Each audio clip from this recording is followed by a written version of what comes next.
every city live by code.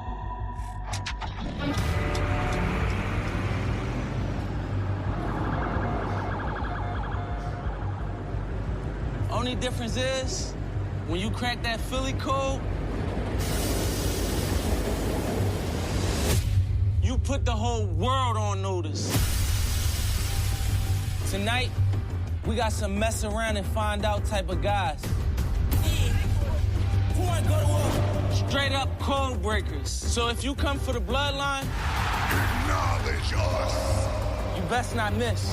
Yeah, it ain't no one on war with us. We've been showing out for 40 years. It's a big boy stick,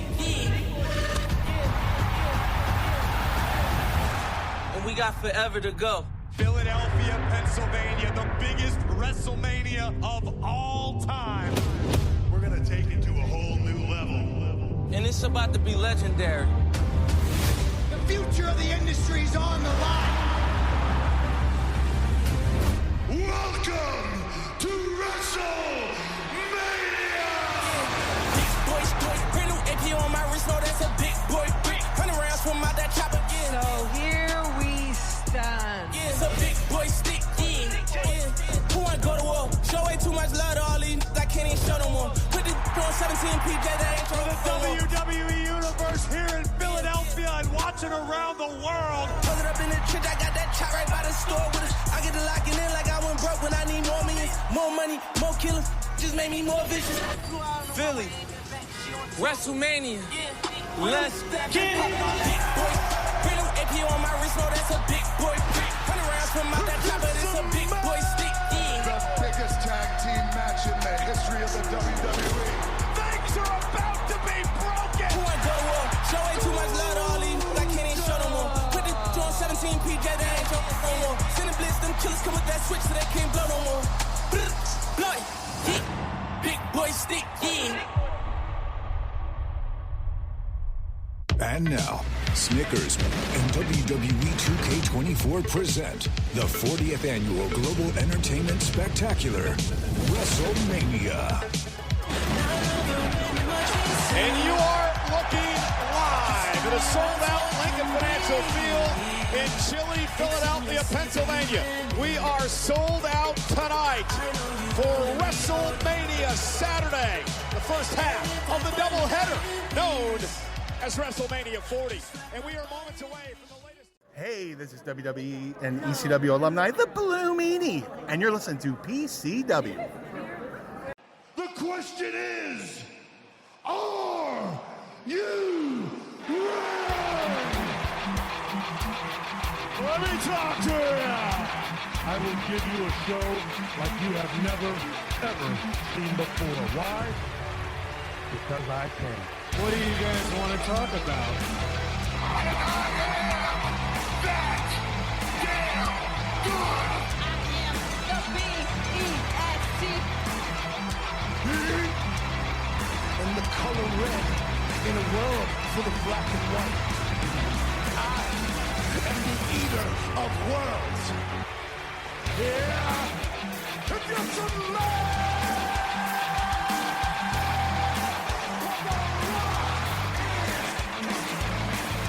Acknowledge me. The champ is here. But to be the man, you gotta beat the man.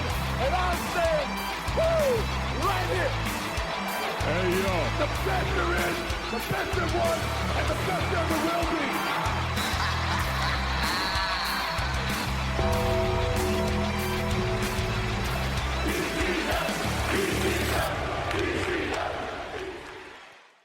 Ladies and gentlemen, boys and girls, children of all ages, welcome to a very, very special episode of PCW, Podcast Championship Wrestling. I am your host, Wayne, also known as Semi-Dry Chicken, and many reasons why this one is special. Not only is it WrestleMania season, but I have lost my voice, and it is now, we're recording on Thursday, and I lost my voice officially on Sunday. I've been giving it the Ric Flair woo test, and I still can't woo, so every morning, that's the first thing I do, is I give it the good old woo test, and I just don't got it. So thankfully I have my co-host tonight, and they're going to give me a hand going through this massive card. Tonight we're only going to cover night one.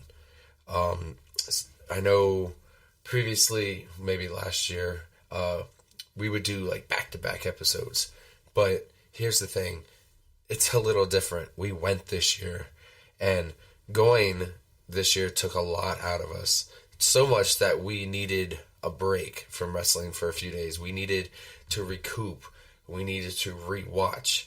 And as all the stuff and the traveling that we've all gone through, and the loss of sleep and the hangovers, whatever, I think these guys deserve a 1 week break between episodes. So we'll cover night 2 next week. So, and you know what? Our episodes are long enough. I think you'll be okay. With that said, I'm going to introduce my co-host. Give me a hand here. Here we go.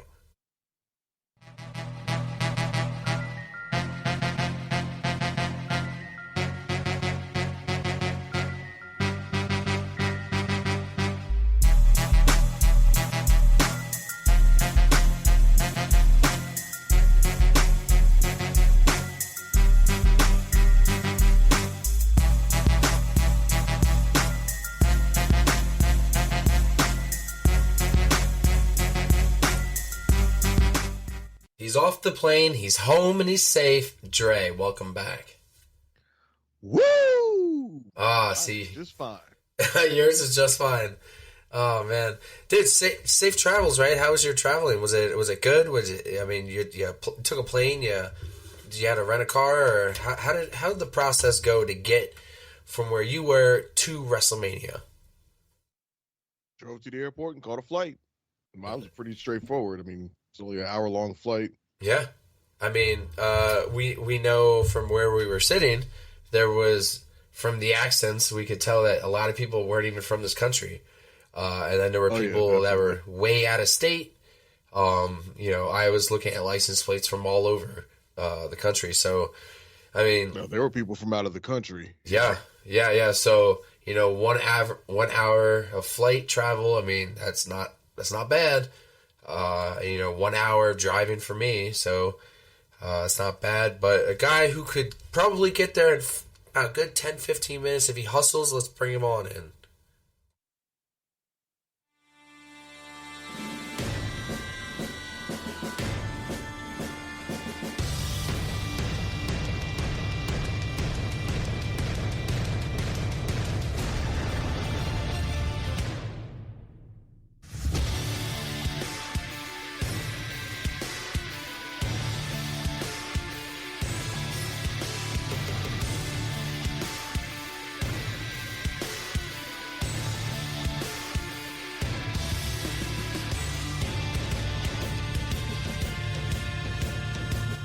Doyle, welcome back, fella.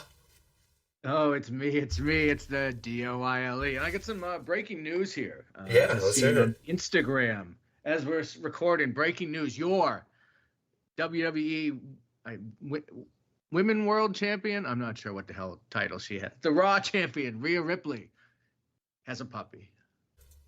What? Puppies. All right. That too. He's a canine companion. But I do want to give a special shout out to the Blue Meanie for that great bumper he recorded for us. I feel like I spent about as much time with him this weekend as I did with you guys. And congratulations to him. He got married over WrestleMania weekend as well. That's a great time to get married, Mm-hmm. A lot of people get married or engaged over WrestleMania weekend, but I do recall The Rock saying also a lot of babies are born 9 months from WrestleMania, especially a lot of generation superstars, because WrestleMania is baby making night. But dude, I'm so glad we were all able to get together. It's not just the three of us. We had a lot of listeners of the podcast, people who write in, people who did reviews. We had people who didn't sit with us that knew us. I had shout out to Dwayne Coleman, listener of the show. Finally, he was like really happy to like finally meet you guys in person. You know, my buddy Ron DiBenedetto, he was son of a bitch, got tickets last minute, and he was sitting 8 rows behind Green Shirt Guy. And you can see him WrestleMania Night 1 on TV all night long. Lucky some bitch. I had a friend that went, and I totally spaced on contacting him while we were there, and he was like 10 rows ahead of us. Yeah, I mean, it's like it's crazy it's crazy to find out how many people like that you knew like on your social media that were there, like other wrestling influencers, I guess you could call them. I follow, and I was like, oh shit, like they were there too. And sometimes you know, a bunch of folks that I follow were there. Yeah, and it's like you know, brothers was there, and sometimes you ran into one of the podcasts you met, WrestleCon. Yeah. Right, Dre? Yeah. Shout out to the Jobber Tears. The Jobber Tears, pass them by on the escalator. Not enough to, quickly to have a real conversation, but like they were coming up as we were going down, and I happened to recognize them, and I was like, hey, shouted them out real quick. So yeah, shout out to them for being there. Yeah. And way to bury the lead. Sting remembered you. Let's not forget that he remembered. What? That he did. Do tell. What did you do for him to remember? Okay, so yeah, obviously among the three of us, not counting Doyle, who actually lives there, I did get in earlier than others. So I got like there Wednesday night, but before, I think one of the first events that WrestleCon had was that Thursday night at 11 o'clock. They had a Q&A with Sting, where that was hosted by Tony Schiavone, where he did an interview with Sting, and for about, I think the whole thing ran for maybe about an hour, maybe a little over, but the majority of it was basically us in the audience getting to come up and ask Sting questions. Right. Which was absolutely fucking dope. And Sting answered everybody's questions as honestly, didn't like try to hold anything back or try to play coy anything about it. He gave his honest opinion, honest answers on things, and stand-up guy, him and Tony Schiavone. But towards the end, the whole time while they were doing that, I'm sitting there like, shit, I need to think of a question. Because the table I was sitting at, damn near everybody at the table I was sitting at got to ask Sting a question except for me, and I was like, fuck, I gotta think of something. Like, I finally came up with a question, and I started putting my hand up. Yeah. And then, right towards the end, I think I was the second to last person to get to ask Sting a question. And the question that I asked him actually stumped him a bit. It was a question that he said he had never been asked before. I probably know what it is. You're probably like, what's your favorite cheese on tacos? Right? And he's probably not even PCW. Yeah. There you go. Yeah, so now the question I asked him was,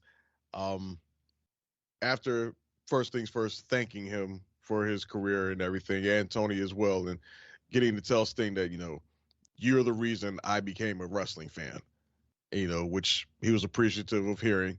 So then I got to ask him the question of, put yourself in the position that you're starting your own wrestling company. Pick 5 wrestlers, 5 current wrestlers from any promotion, WWE, AEW, New Japan, whatever, that you would want to have to start your promotion with as the faces of your company. And he was like, wow, like, I've never been asked that question before. And he was stumped for a bit, and he had to really kind of contemplate it and think about it a bit. And he didn't give 5 wrestlers. He did end up giving 3. He mentioned the Young Bucks he would absolutely want, and he mentioned Cody Rhodes he would absolutely want. Yeah. But he did give an answer in terms of what he looks for in a wrestler, or what kind of wrestlers he would want in his company. And basically, he wants guys that will think of the business first and not themselves. Guys who are willing to, who aren't always like having to have the spotlight being on them. They think about the product and the business and, what works best in that regard. The people who are really selfless.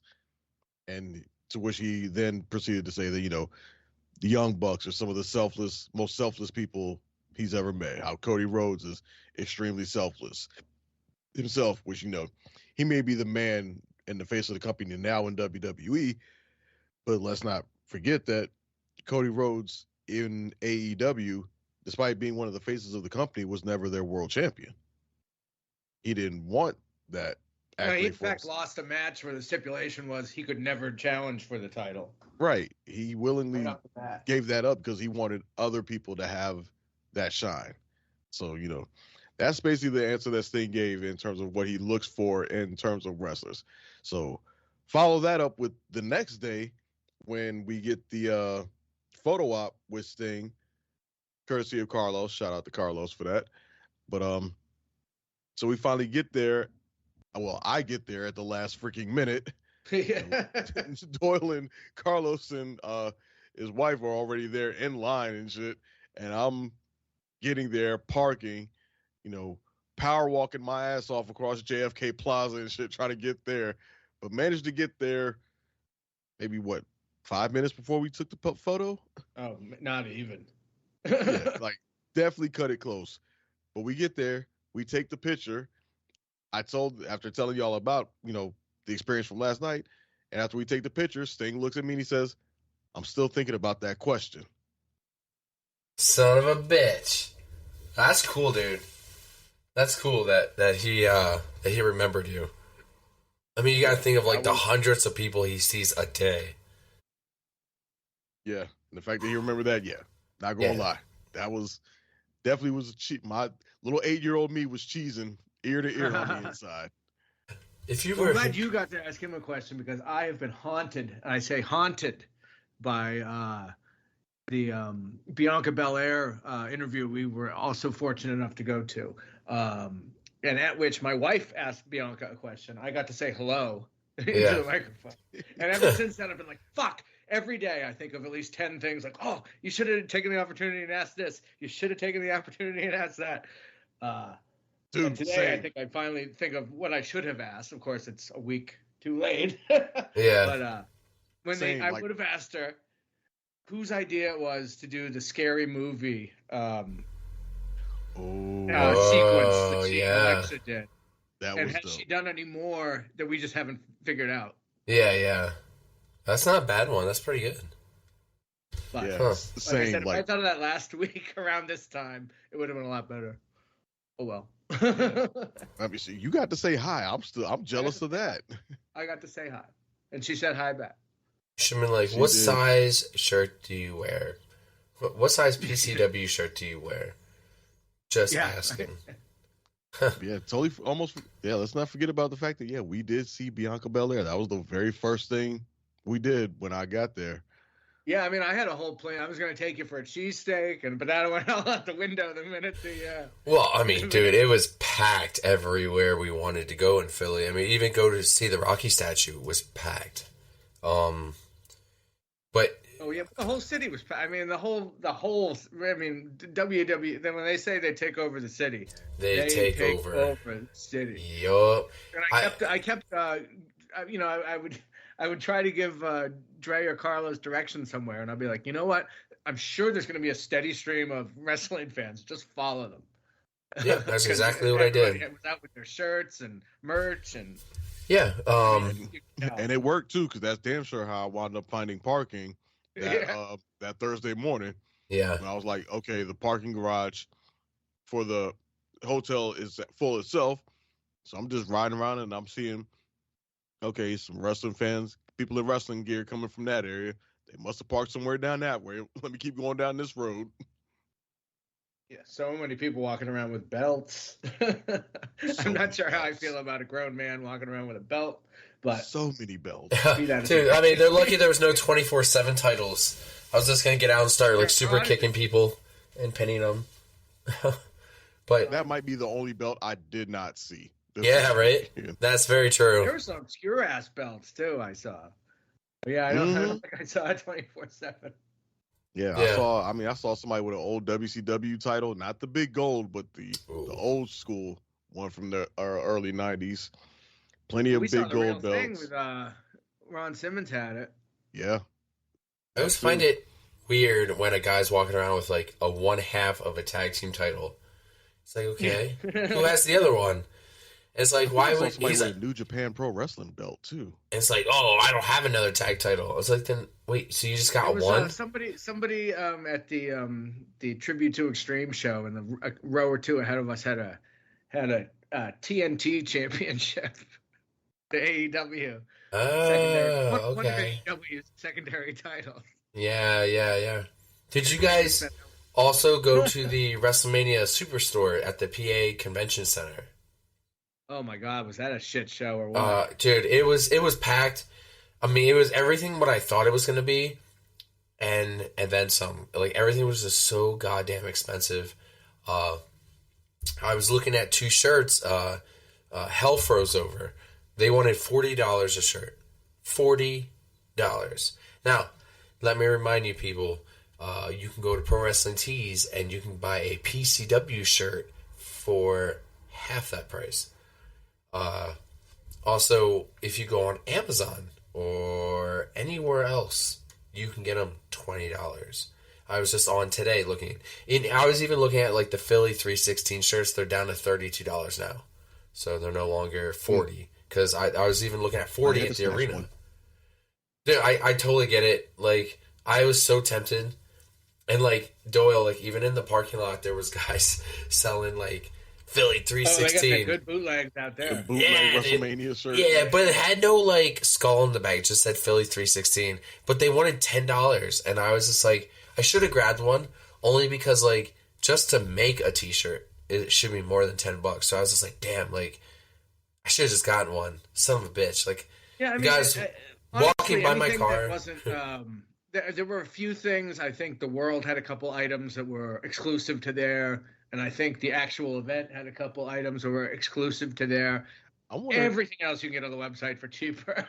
Yeah, honestly, I'm wondering about that white Yeet hoodie that they had that I really fucking wanted, but they didn't have in my size because I went on WWE Shop last night, and that bitch is not up there at all. That might have been an exclusive.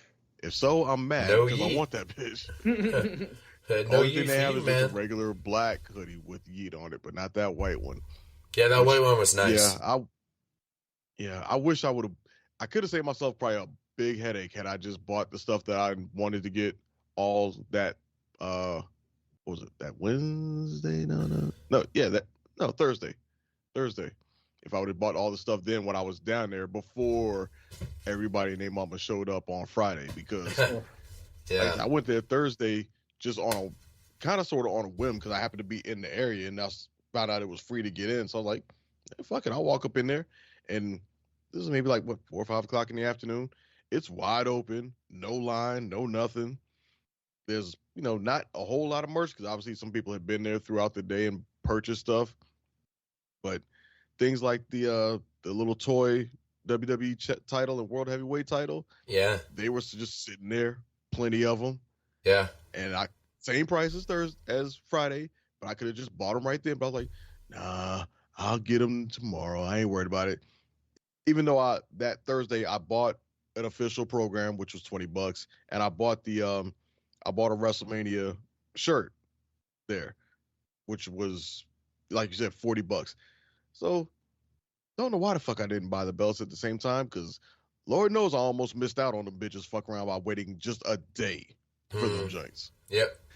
Yeah, the only thing I bought was at the thing, and I bought one of those I Was There t-shirts, which I believe you could only get at the arena, or the stadium, as it were. Yeah, dude. Like, I got real fans. I'm not buying fucking James sunglasses or a Rock tank top. No. Yeah, it's like, be very picky about what you spend your money on when you're there. Because, like, when we got there, we were looking for parking. And like, I found some parking outside the arena, like the parking lot, and they were going up to like $80 a car. And I was like, yeah, no. I was like, no way. And luckily, I made my way back around. But for going 3 days in a row, I'll tell you right now, always park in the Wells Fargo. It's the cheapest parking. It's $35, but it's the cheapest you're going to get. And it's really not that bad getting out of there. I got out of there both nights really quick. Actually, all three. All 3 nights I got out really quick. And you were lucky because Saturday getting out that bitch, it was rough for you guys? Creeping. Yeah. We was creeping along. Got in our parking spot and was just like, all right, well, it's going to be a while. Move a little bit. Somebody try to force their way in. You get like dude. 2 inches away from somebody else's bumper, like, nope. Yeah. Thank you. Like... I hopped the curb to get around one motherfucker who tried to be slick. Now, we only have 7 matches on this card, right? And besides the matches themselves, we have so much to tell you guys in general about our experience there. And we're going to give it to you because I can't think of another time where all of us are going to get together and share an experience like that again without it costing us an arm and a leg. Because, like, next year it's in Las Vegas, and, like, somebody asked me at work today, like, are you going to go to Las Vegas? I'm like, no, I'm not, like... We don't know that for sure. Yeah, I mean, like... Which is weird, because, like, they announced 40 almost 2 years ahead of time, and we still don't know where 41 is. I know. They always Vegas or Minnesota. Yeah, I think... Only thing I can think of is that they must be having some sort of bidding war. Yeah. Oh, yeah. That's the only reason I can think of why it hasn't been announced is because it's probably down to maybe 2 cities like we're thinking Minneapolis or Vegas, and they're still negotiating back and forth to see which one's going to give them the better deal or the better package. Yeah. It's the only reason I can think of as to why it's not announced already. And that speaks to just how highly unusual.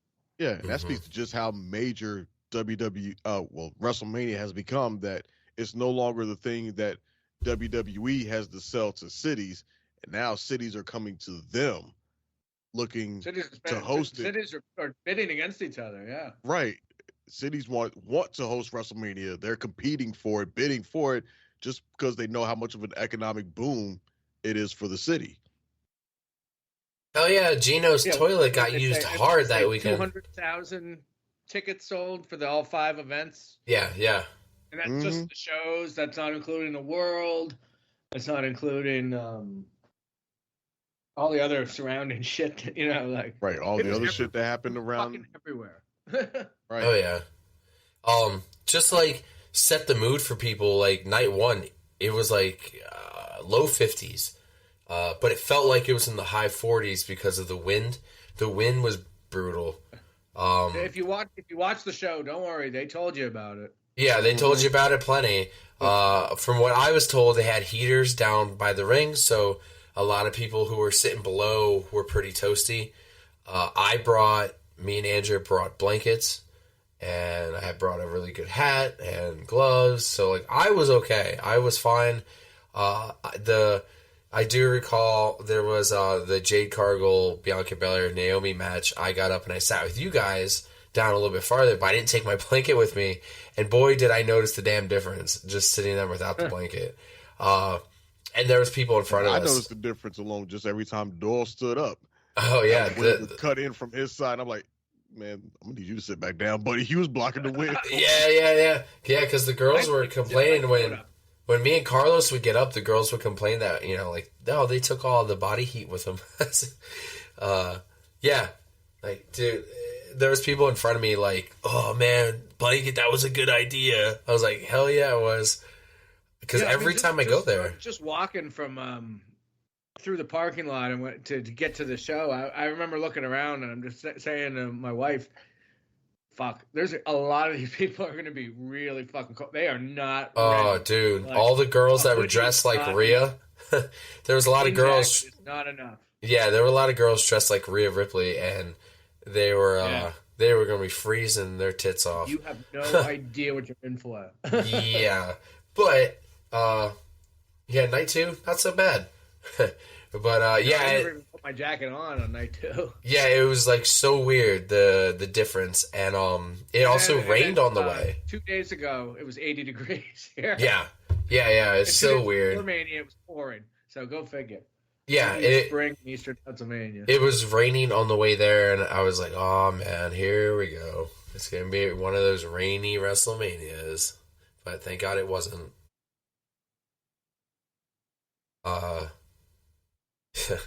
We lucked out without the rain. I'll tell you. Oh yeah, dude. Well, luckily for you, it's like, oh well, I'm just gonna run home quick and get my rain jacket. Yeah. But Trey, do you want to get into this? Like, I kind of set the mood of like the nightmare to get into the arena, the parking. We talked about the expensive merch at the arena, at the WrestleCon, or the WrestleMania shop, whatever you want to call it. Merch that people still paid for. Oh my god, dude! The amount of money I saw people spend is ridiculous. Every time I saw, I think they said Cody sold $1 million worth of merch. $1 million worth of merch. Just Cody alone. That's great. That's fucking outstanding. I believe it. I remember because when I think it was night 2 when Carlos and his wife and I stepped away to go to the merch store. When they went to the merch store, then told me, "Hey, dude, the line's short." So I was like, I'll be there." Just waiting in that line alone, I saw probably at least 6, maybe like 5 or 6 WWE title belts get sold out of that one store, and those things were going for $600 a pop. Damn, it's like the Roman Reigns belt, the undisputed Universal title. Yeah, it's like $600 a pop, and I watched that bitch get sold like 5 or 6 times just to the time I was waiting in line. Damn, dude, like you spend so much money to get there, and then you're like, oh, I need to spend more money. I need to buy this title, and then you realize I gotta fly home. How am I gonna get this title home? And then they keep you there for 5 hours, basically meaning you have to buy some food, you have to buy a $15 chicken sandwich, and wash it down with a $6 bottle of water. Yeah, dude, everything was so expensive. You're gonna pay. Stuff works because it's those impulse buyers.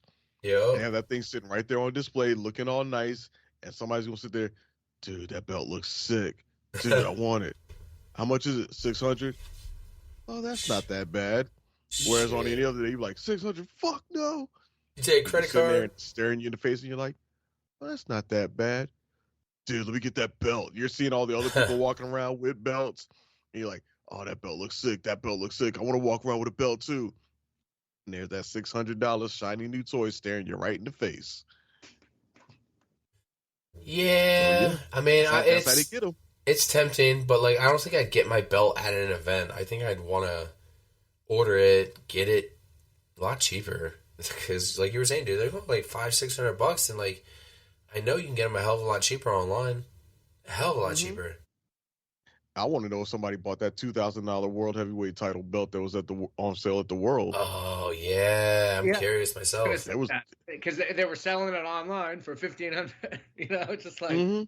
Like they sold it fucked. That's probably what contributed to so many people walking around with belts is that they were literally selling them at the World. Just had its own dedicated stand of just belts, a whole bunch of ones that you could choose from.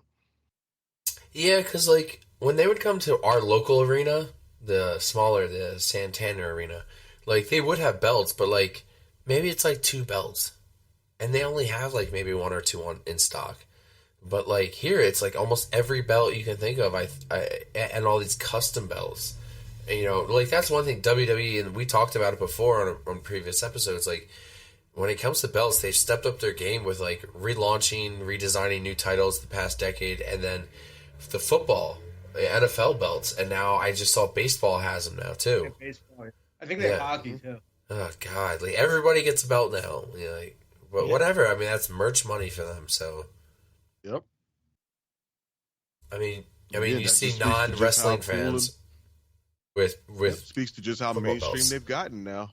Dude, yeah, like when I got back to work today or yesterday, a lot of people who aren't wrestling fans, a lot of them were coming up to me and asking me about my experience and like, did I have a good time? Like, was it worth it? And you know, like for a lot of people, this was like they know that this was one of the things on my bucket list.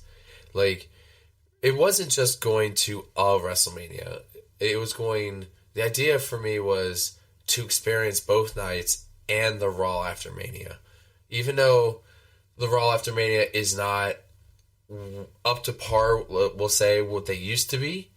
But I still wanted to take part because of it's different than the SmackDown before Mania. The energy that you have, because you're still coming off of Mania. There's still people who didn't go home yet. They're still here for another day, so they still got that. Because I was meeting a bunch of people in there, and you could tell who was at Mania because they would be missing their voice. Some of them. It's like, yeah, I was at Mania for 2 days, and now I'm at Raw. I'm like, yeah, dude, me too. Like, this is awesome. What's up, Doyle? Shit, I forgot what I was gonna say. But go ahead. It wasn't just WrestleMania though. It was like WrestleMania 40. No disrespect to WrestleMania 37 or whatever. There's something about the ends that are always bigger, and not only that, but and we got it stuffed down our throat the whole weekend. This new era. It's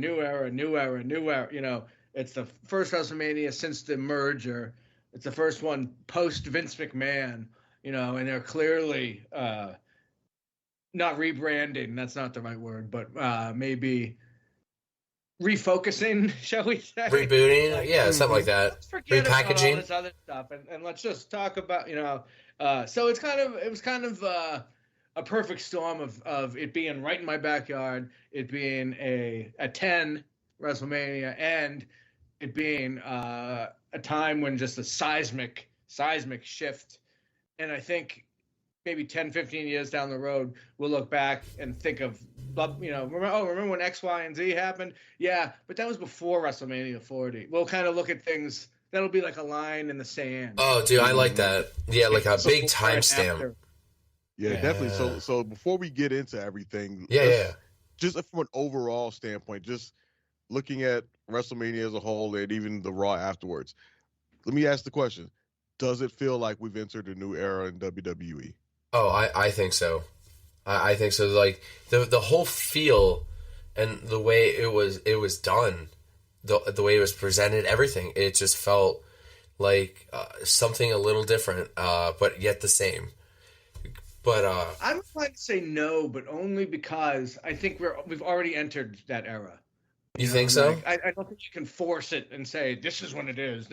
I think this era started when the camera panned out from Roman Reigns and Paul Heyman was sitting there next to him. I think that was for my money anyway. Right. Whenever that was 3-4 years ago, that's when the tide started to turn a little bit. For me anyway. Yeah, I mean, for me, it's like once I was able to like sleep at night knowing that Vince had no fingers in this WrestleMania, the first WrestleMania with no Vince McMahon, and it ended up being like the biggest WrestleMania of all time. And it's funny to think that 39 previous other WrestleManias Vince did, and Triple H was like, did it on my first try. I was really happy for the company to succeed with Vince not there, because that was always like one of my concerns is like, oh, with Vince, now we all know he's a piece of shit, no pun intended. But like, I was worried like when he would leave the company. This is like, I was always worried about this, since like, I don't know, the Ruthless Aggression era. Like, oh, well, when Vince leaves, like, will this company go to the toilet to the point where like, it's nothing, it closes down or something? Like, will this survive without Vince? And I can rest assured this after this WrestleMania, I really feel like we're in good hands. Well, it's not survive, it's thrive. Really, it's thrived. Exactly, it's not survived, it's thrived, and that's such a great thing because I'm as a wrestling fan, I'm proud of it thriving. I'm proud of people who aren't wrestling fans hearing about it more, hearing about. I heard they merged with TKO. I heard they have a deal with Netflix. Like, a lot of non-wrestling fans are talking about WWE. No, they're not talking about AEW. A lot of things for a lot of different people, right? So, like, if you're a finance person, if that's something that you're into, you follow the stock market, blah blah blah. Yeah, there's a huge business story there. The merger of WWE and UFC to form this new company that's under this other company. So there's something for that. There's something for the action movie fan that the kind of maybe only knows Dwayne Johnson doesn't really know The Rock and is now seeing The Rock for the first time. There's something for the old school, which I think we kind of fall into, the old school pro wrestling fan, and now, I mean, especially with the prominence of women's wrestling now, there's even something for the girlfriends and the wives and the daughters and whatever. So there's really, and same with Logan Paul. I've been such a proponent of Logan Paul this whole time, and we'll get to him, I guess, next episode. But how many more eyeballs he's bringing? Yeah, young eyeballs too. People that would never have thought about watching it before are suddenly watching. Oh yeah. Yeah, I would have to say that I think it may be too early to tell in the long term if the answer is yes, but I'm still leaning towards yes, we are entering a new era. You never know you're in the era till it's over, though, right? Sure. You don't know in real time. Yeah, just like you don't know about the good old days until they're finally gone, You don't know when you're actually living them. Yeah, of course, yeah, you don't know what the, hard line in the sand of it is. Like, WWE, like most people consider the start of the Attitude Era kind of starts with that Austin 316 promo, but they weren't promoting Attitude at that time. Like they were still using the old, the old Golden Era WWF logo. They didn't have the scratch logo yet at that time, but in retrospect, people kind of say, the Attitude Era started with Austin 316. So, history will ultimately decide when this era actually did start. But from a feeling standpoint and how it feels right now, this feels like a new era to a certain extent. Like, not just, like I said, long-term to be TBD, but it still feels that way. Like, we saw damn near every title change at this WrestleMania. Damn, like, yeah, we have. The WWE Women's title changed. Yep. Tag team titles changed. United States title changed. No, it didn't. No, United States stayed. No, it stayed, yes, to Logan Paul. But Intercontinental title changed from the longest reigning champion, of all time, from Gunther. World Heavyweight title changed. And then changed again. And then the big one, the WWE title changed from a 3-year reign to this new guy. So we exited WrestleMania with a whole slew of new champions. So just in that sense alone, it feels new. To the longest reigns now over. Yeah. Especially the Roman one. So in that sense, just short term, it feels like a new era because we got a whole new, set of possibilities that can happen now with all these new champions. And long term, I get what you're saying, how it kind of felt like what you said, Doyle, when you said like the moment Roman linked up with Paul Heyman, that's kind of when it... Yeah, I think we're already in the era, whatever it ends up being. I don't know that it changed on Saturday and Sunday. I think we already changed. Right, and 10, 15 years we'll look back and say like, yeah, it didn't really start. I think we're already in the era. It's that, and history may determine that to be the case.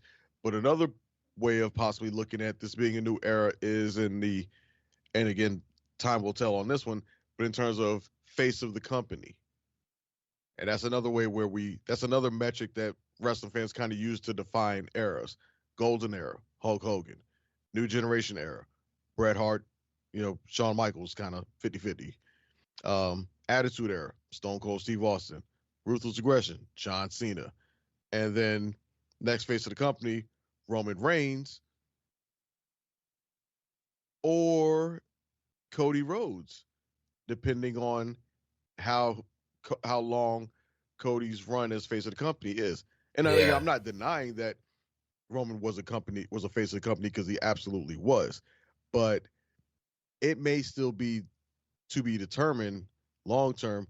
If Roman is a face of the company in the sense of Hogan, Austin, Cena, or will he ultimately be that face of the company in that transitional sense like Bret Hart and Shawn were between Golden and Attitude?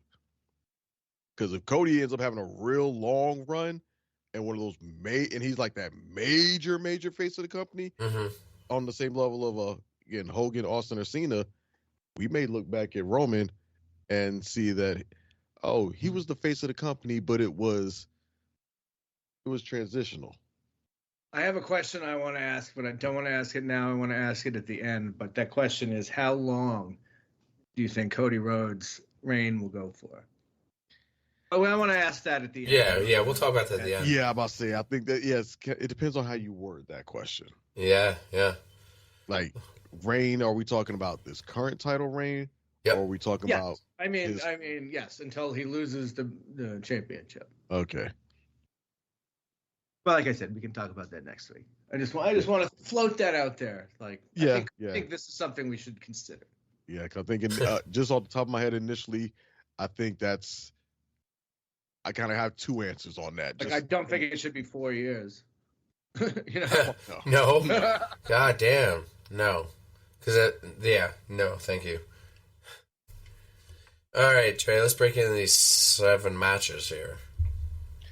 All right, so this time we're just going to be talking about night 1, which had an attendance of 72,543 people.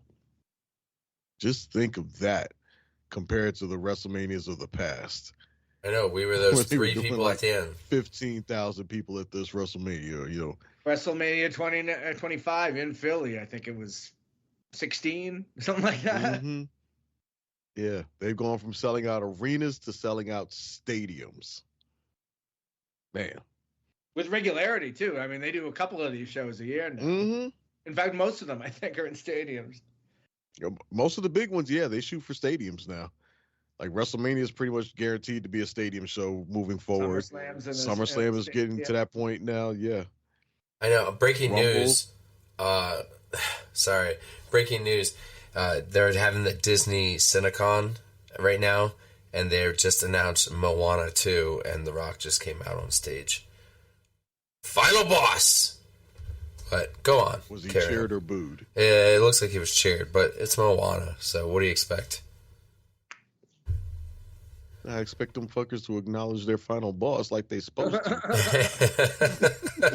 Rise up, you little shits. Acknowledge the fucking final boss. So. Yeah. So anyway, back to night 1. It kicked off with our CCO, Triple H coming out, welcoming everybody to WrestleMania, which was nice. Nice hearing the game live and in person. And then our first match was for the Women's World Championship. Rhea Ripley defending against Becky Lynch. Going back and rewatching this match, I felt like this match was much better than how it appeared just watching it live. If that makes sense. Like, I completely agree with you. Yeah, there were things that I saw and things I was able to take in watching the replay that made me appreciate this match much more than I did when we initially watched it. Like, they really went at it, and there was much more psychology in this match than I thought. In terms of, how Rhea was targeting Becky and how Becky was throwing damn near everything she could at her to try to take out Rhea Ripley, and how Rhea was using her power game to get the best of Becky Lynch and was showing frustration because Becky Lynch just did not give up. And also the fact that, as we did not know watching live, that apparently Becky Lynch was sick all week and battling strep throat and had a 102-degree temperature. So that was part of that played into the storyline as well of the match. Mm-hmm. But yeah, like I said, this was actually a really good match. Watching it play out over, rewatching it on television. Doyle, what were your thoughts on the match?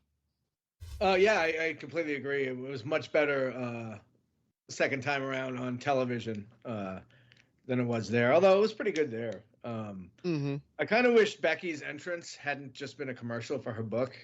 I wish there had been something bigger than that for her. I don't know. Rhea's entrance, having the band player in, had a pretty good idea that was going to happen. but I had no idea that the singer for said band is basically who Rhea Ripley is cosplaying. Dude, like spot on. At first, I thought it was her singing. Yeah. And I realized it wasn't. Yeah, and dude. I was very confused for a minute. It's probably why she got hair extensions in, because so you won't get confused. Like they dead ass look like Wonder Twins. And she looked right to those, long hair Rhea. Ooh, very nice. And it's crazy that she's only 27. This is her 5th WrestleMania already.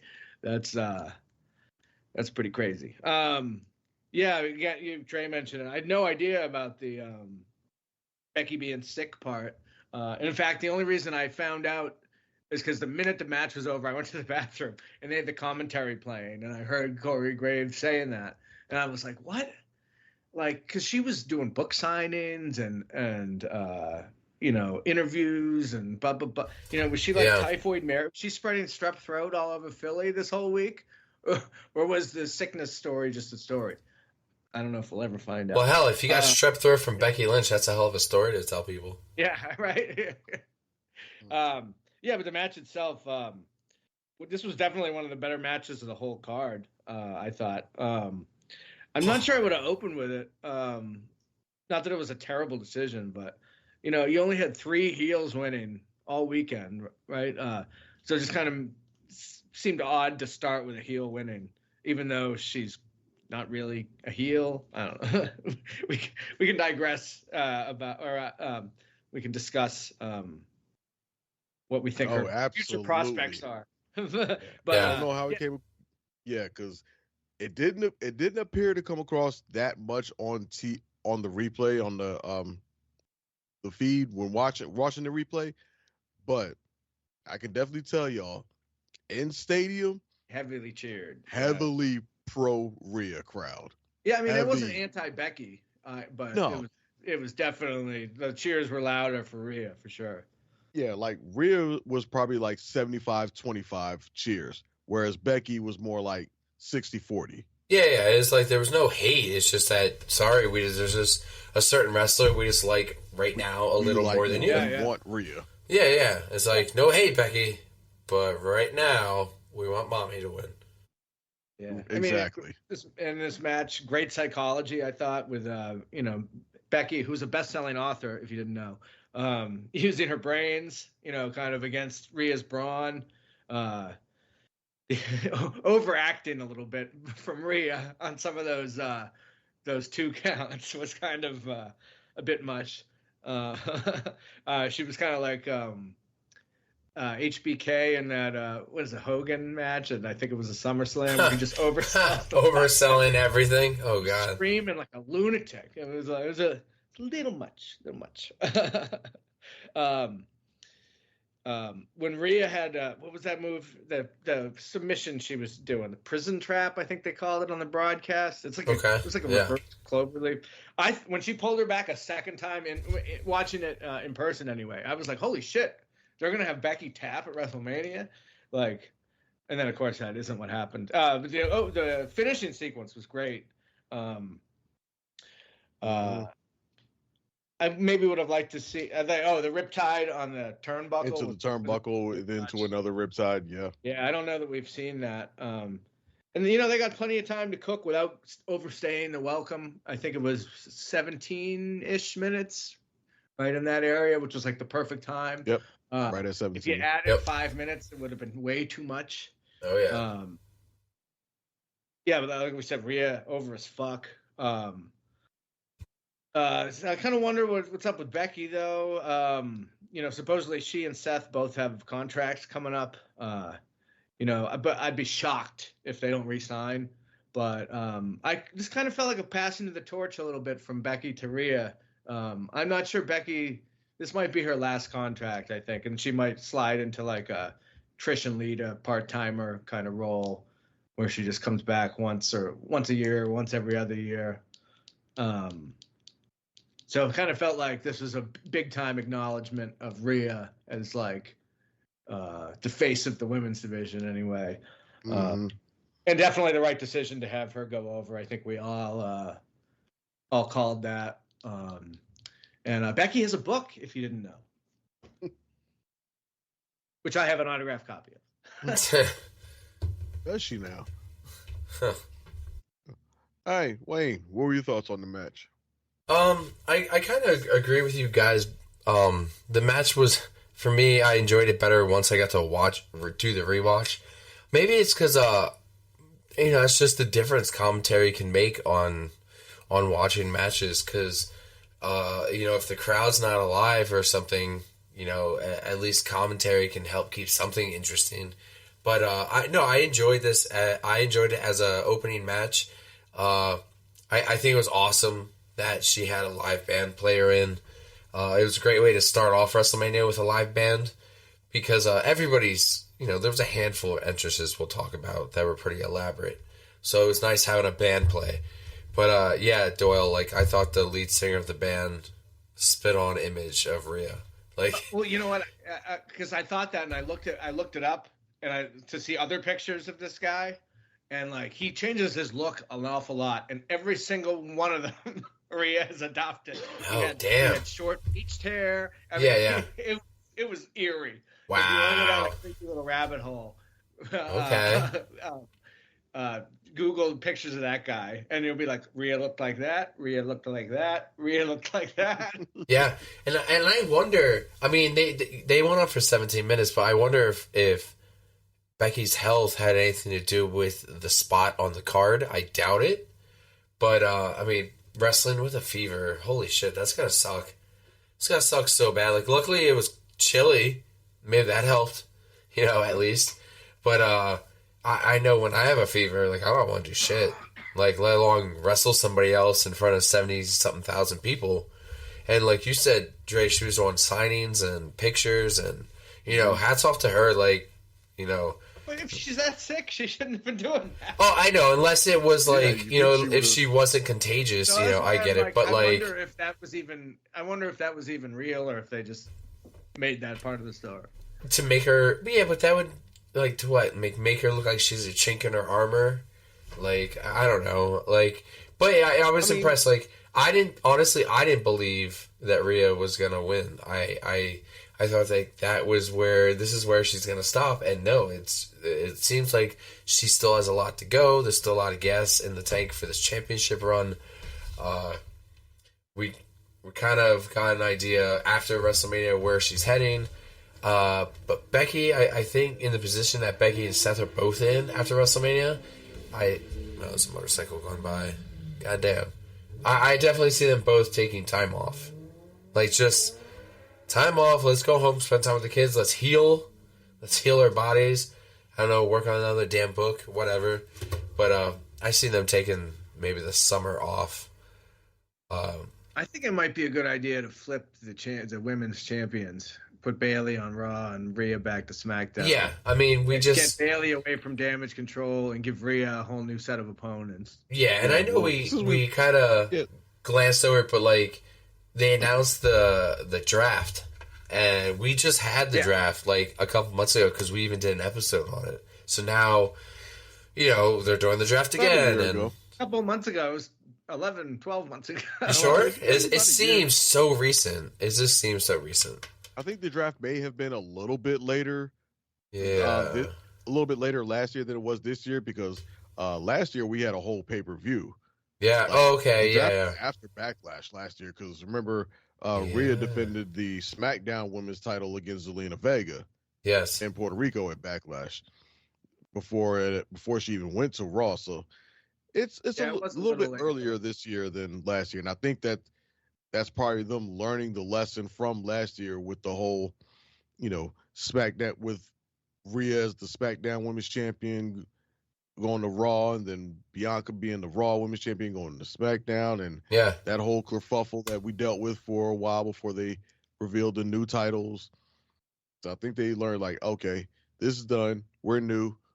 Let's just go ahead and just immediately, rather than drag this out, especially given how clean, in a sense, that WrestleMania ended. There are very few, if any, stories carrying on past WrestleMania. Oh, all of them got wrapped up. Thankfully. The only one still carrying over is probably Cody and The Rock. Yeah. But everything, and Drew and CM Punk. I was just say the Drew, Seth. Yeah. Drew and CM Punk thing is probably, but outside of that, yeah, this is about as clean of a break that you'll get from one WrestleMania ending. So it's kind of prime for them to switch it up and then shake up the roster, and then start fresh with all new storylines, all new opponents, and this, that, and third.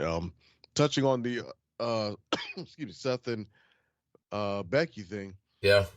You said you think they'll be on to the summer. I think so. Yeah, honestly, I think they'll take some time off. I wouldn't be surprised. I would not be surprised if it's even longer.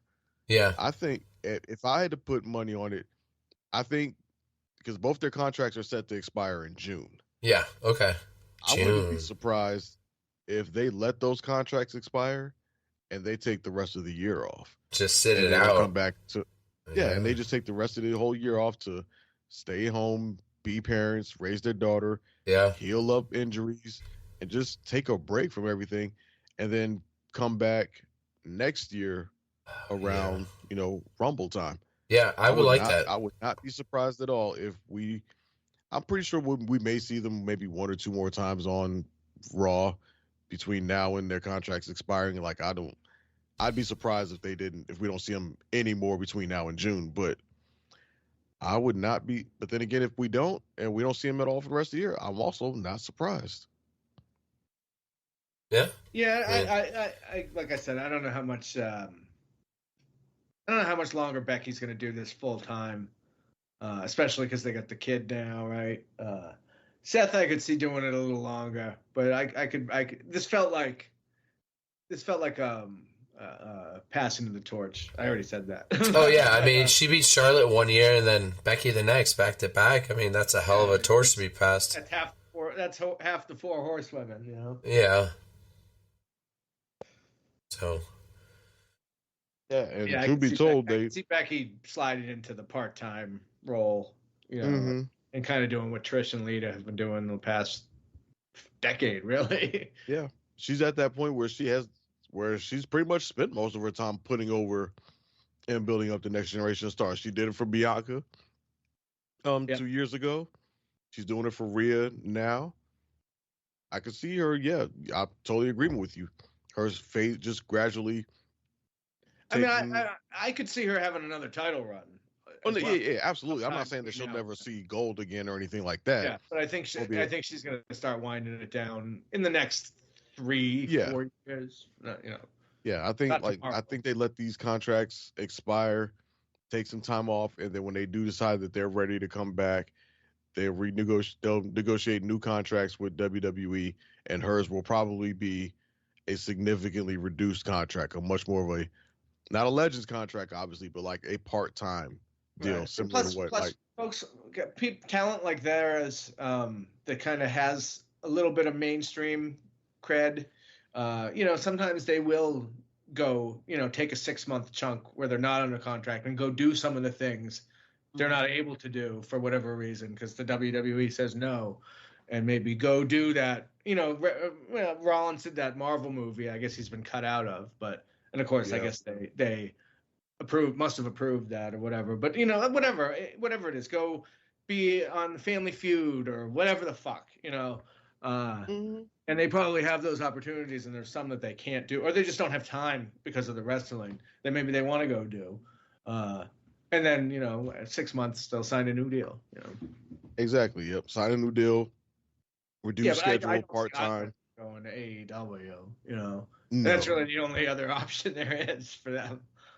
And I don't see that happening for either one of them. No. I don't see either one of them having any interest in it. Maybe Seth. Yeah. Damn sure.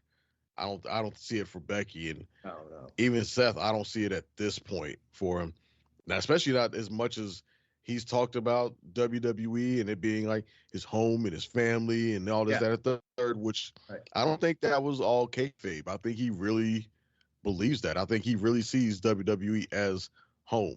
I don't think they can be, whether they're wrestling or not, they can be employed by the WWE for the rest of their lives, more or less, if they play their cards right. Yeah, definitely. But yeah. If I had to put money on it, don't be surprised if we do not see Becky, or Seth Rollins much, if at all, for the rest of this year. And I think the WWE will be just fine without them.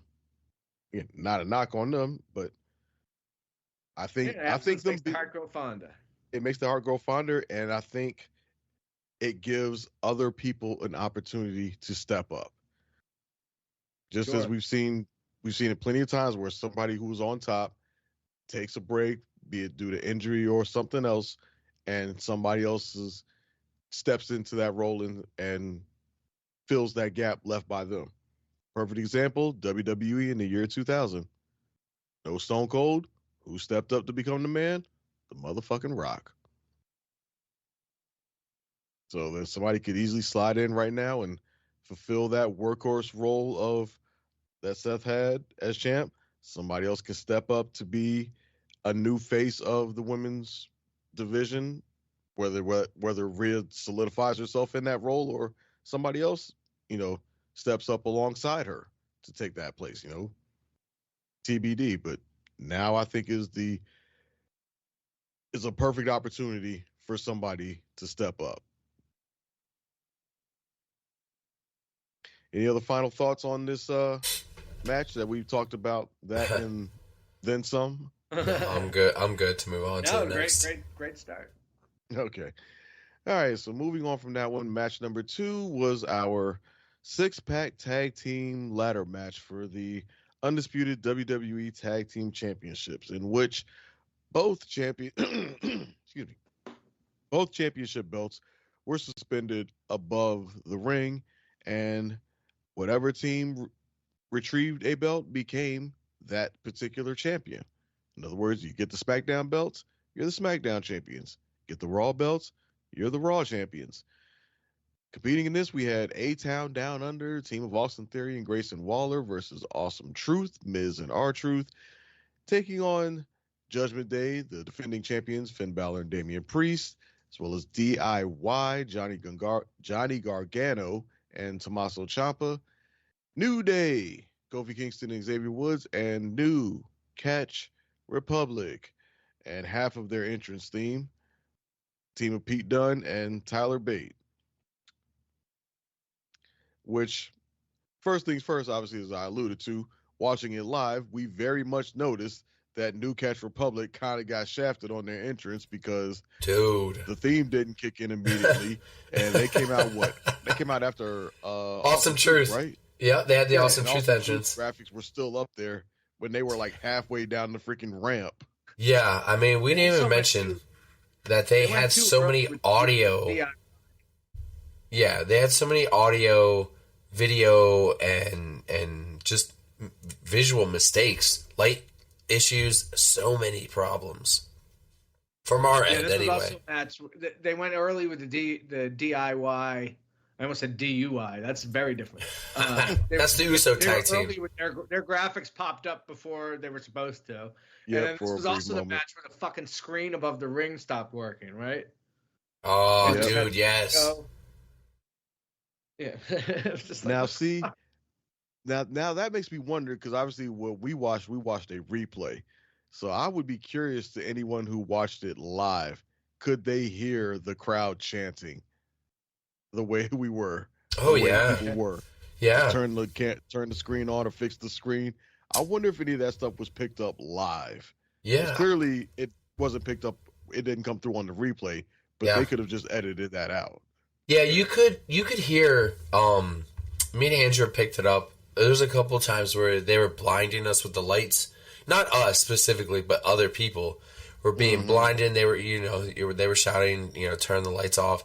And then when they would, the crowd would go nuts. And if you're watching WrestleMania, you'll just see. You might not hear the chants, but you'll notice when the lights change, because nothing will nothing big will be happening, and all of a sudden you'll get this loud pop out of nowhere, and you're like, "What the hell is that from? Did I miss something?" Yeah, you missed the lights going back on or off. Yeah, matter of fact, you can absolutely pinpoint that moment in the match when I was talking about the screen not working. Oh yeah, yeah. you watch that match, you can absolutely tell when they fixed that screen, because just like you described, nothing major is happening in the ring, and all of a sudden there's this huge cheer from the crowd, and I was like, that's the moment the screen came back on. Yeah. It Yeah, I was mean, freaking like, pop out of nowhere. Jeez, dude, like, how can you not see that? Watching, you're always wondering what's, sometimes you'll be watching a show and the whole crowd will be looking to the left, and you're like, what the fuck are they all looking at? Like maybe there's a fight or something, and like that's the kind of things that they're never going to acknowledge on the broadcast, right? But the kind of, I don't know, not behind the scenes, but like the kind of the being there versus watching it on TV. It's kind of things that come through. Cole had a rough. It wasn't just the production people fucking stuff up. Cole had a couple. He called some move that Ciampa did a pedigree. It was definitely not. Nope. Yeah, for sure, and dude. he also said that Paul Heyman founded ECW. Paul Heyman did not found ECW. No, not at all. Yeah, but they did. They did openly acknowledge that visual mess up with New Cash Republic's entrance theme. They acknowledged that on air. Yeah. I think Pat McAfee said something like, "Take that as disrespect. Use it to your advantage."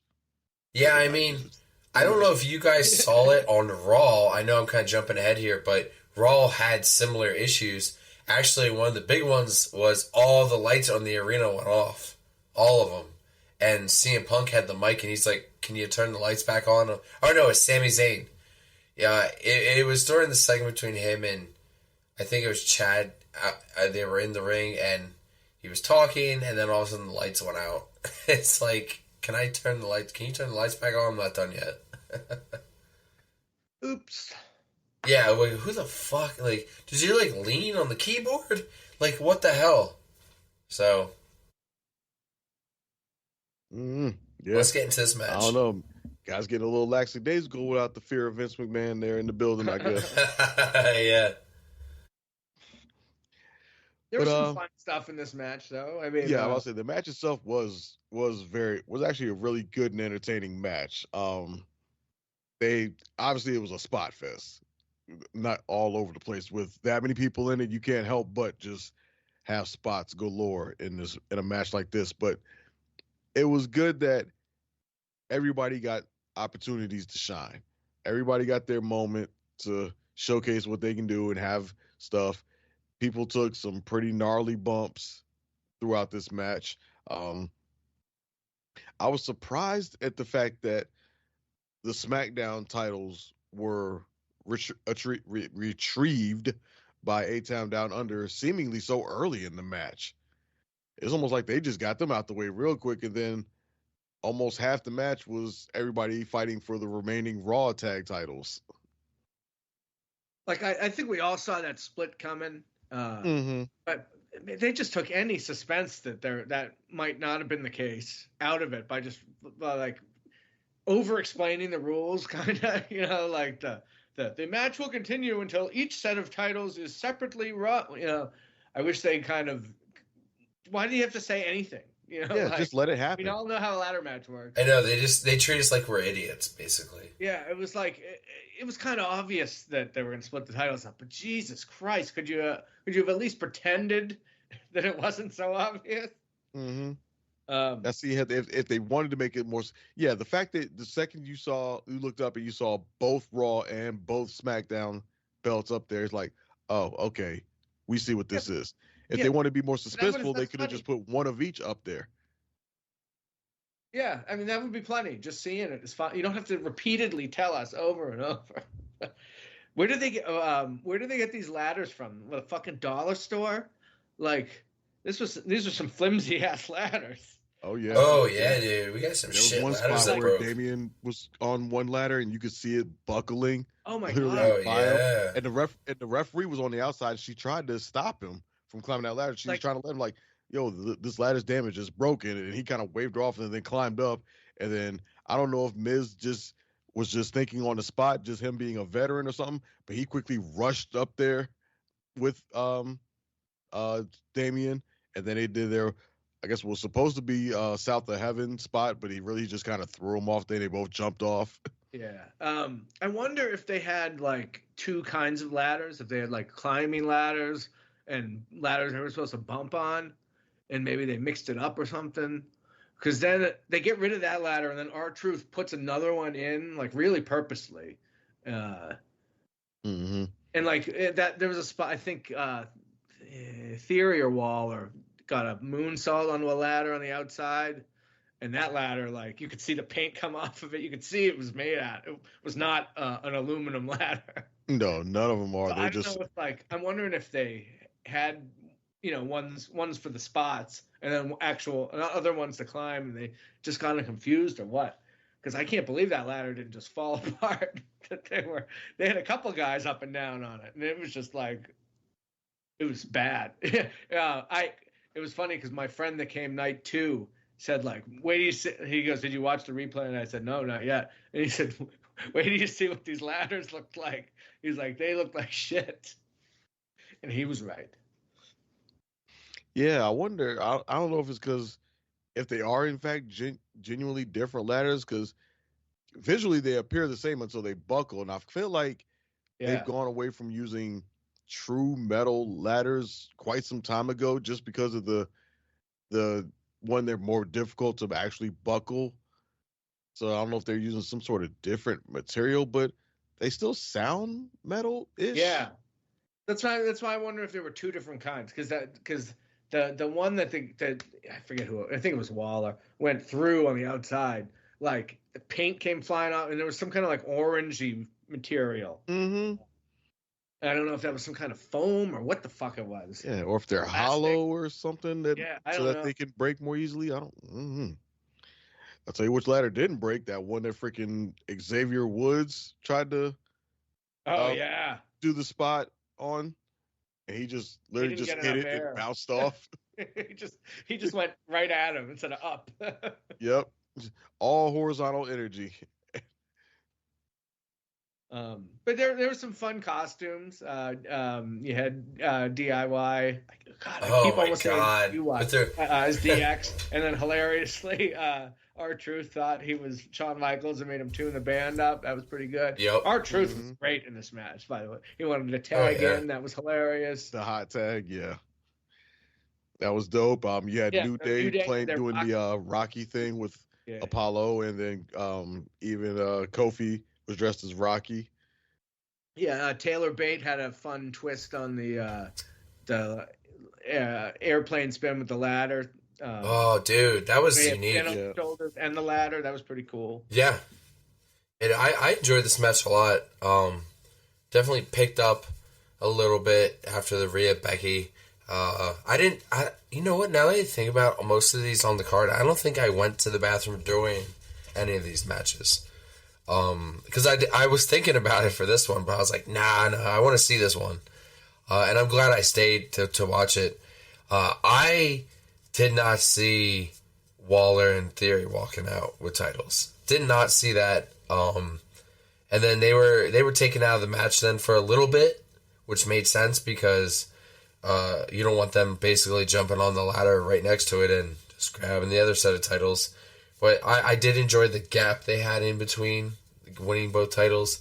They weren't done like at the same time or back to back. I kind of thought DIY was going to win it at some point. I definitely knew Miz and R-Truth were winning a set for sure. R-Truth like hitting all his John Cena moves. Crowd loved it. The crowd just ate it up. Anything R-Truth did, the crowd loved it. Doyle, you're right, dude. Like, all these ladders, are they made of, like, cheap wood? Like, it was ridiculous how many ladders we saw broke.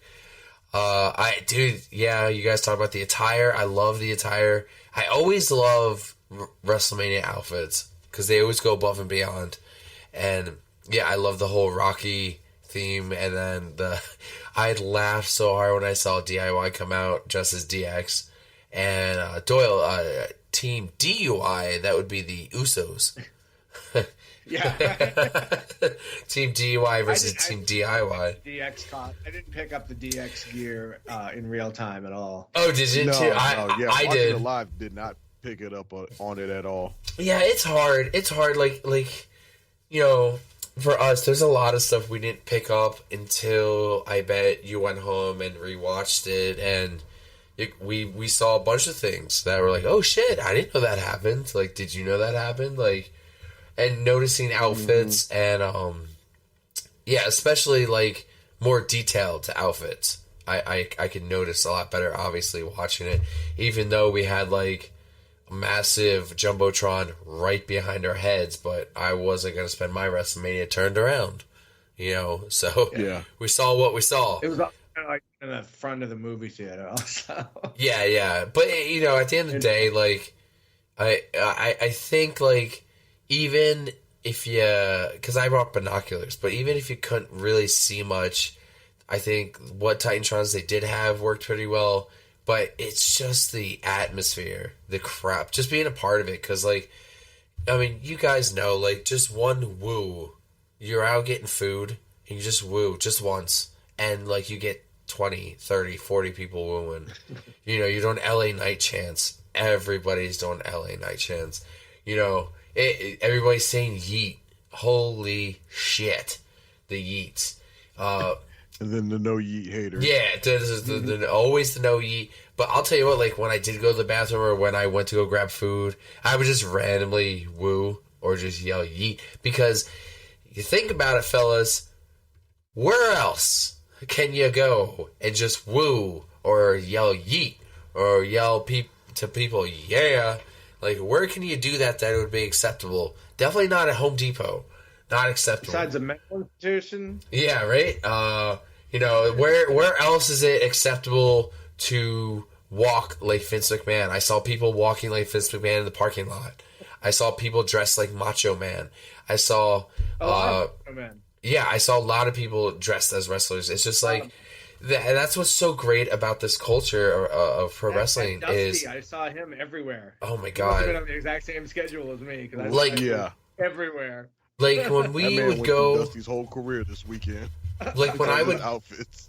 go to Lincoln Financial to watch like a football game, an Eagles game, it's like you only got 50% of the people there like you. The other 50% fucking hate you. They don't even know who you are, but they hate you because you're wearing that jersey.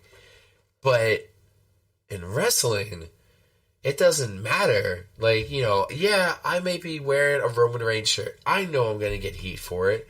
But at the same time, it's not serious heat. Like, this guy doesn't want to flip over my car. Like, there's not a riot of people wanting to, like, flip my car in the parking lot because I'm wearing a Roman Reigns shirt.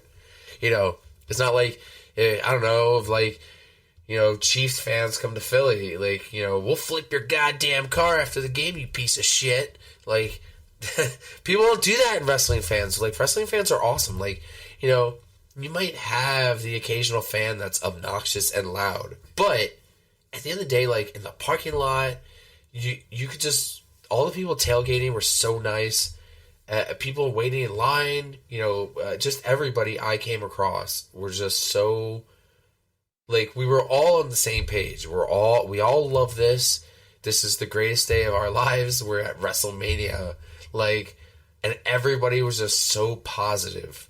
You know, I'm just comparing it from, like, football games I've been to, baseball games, basketball games, hockey games. So it's definitely a different feel, and it was nice. Like, I'm gonna bring Andrea on here at some point, and Dwayne and Ron and stuff, and like especially like Andrea, she goes to NASCAR, she's gone to football and stuff. So I was like, well, what's it like being with a WWE universe, like being with us, being like, what's it like? She said it's something completely different, and it totally is. There's nothing else like it on earth. Like, I mean, maybe, you could, no, not even boxing, not even UFC, you know, like the energy that we have and the passion that we have for something like this, you know, and, you know, there's weeks that we fucking hate it. We hate the content that's coming out. We hate Monday Night Raw and SmackDown that week. It was just absolute garbage. Guess what? I'll be there next week. I mean, how much shit over the years have we sat through and we're still here? So that's saying something. But, Golden eggs. Yeah, dude, like, but, you know, getting back to this match, I know I kind of got off trail there, but, like, getting back to this match, everybody got their moment to shine in this match. I'm really happy with the fallout of the tag team titles. Finally, they're split. Finally. Even JD McDonough got a minute to shine. Yeah. He did. He did. It's a gnarly fall spot from the ladder down through the table. But, like, everybody, the thing is, like, I loved it, like, when you can tell when the crowd believes that, like, this is it. This is the moment. Because everybody starts standing up. And I saw at least 70,000 people stand up for R-Truth before he grabbed that title because we were all so excited. And what a hell of a pop for him. I think this is his first WrestleMania win. It is. So, dude, and with The Miz, you know, I really would love to know what The Miz said to him at the top of that ladder. But, dude, congrats to both teams. We got an older team, a revitalized older team that won the tag team titles one last time, probably. And then we got a whole new heel tag team to win the titles. So, honestly, what's that? I was say, no, you said one last time. I was like, well, it could be one last time. I think they said in this commentary this was the first time ever winning the titles because they never won the titles when they were a tag team before, right? I know they won the tag titles. I believe they won the tag titles before. It's just that it's been like 11 years or so. But I just don't see them having another title run after this. I just think this is just, you know, the moment. And I'm sure they're gonna lose it, and they're gonna lose it rough. But, you know, I'm enjoying the roller coaster ride, guys, of R-Truth and The Miz. You know, one last run with some gold. So, yeah, I don't know. I'm just doing a quick. Do some research. I could be wrong because I've just seen The Miz have so many tag team partners. You know, it's hard to tell. I thought I rememred them saying that. Yeah, you might be right. You guys might be right. Yeah, quick looking, it says it's their first reign. So I think they obviously were a tag team before, but I don't think they ever won titles as even a team bigger, before. Even bigger reason and bigger moment for them. You know, I think they've both been tag champion. Oh yeah, I just think with different individually, people. with other people, was it Kofi? Loss of Truth. I think Kofi and R-Truth were a tag team for a minute, and The Miz and John Morrison, and Miz and Big Show, and etc.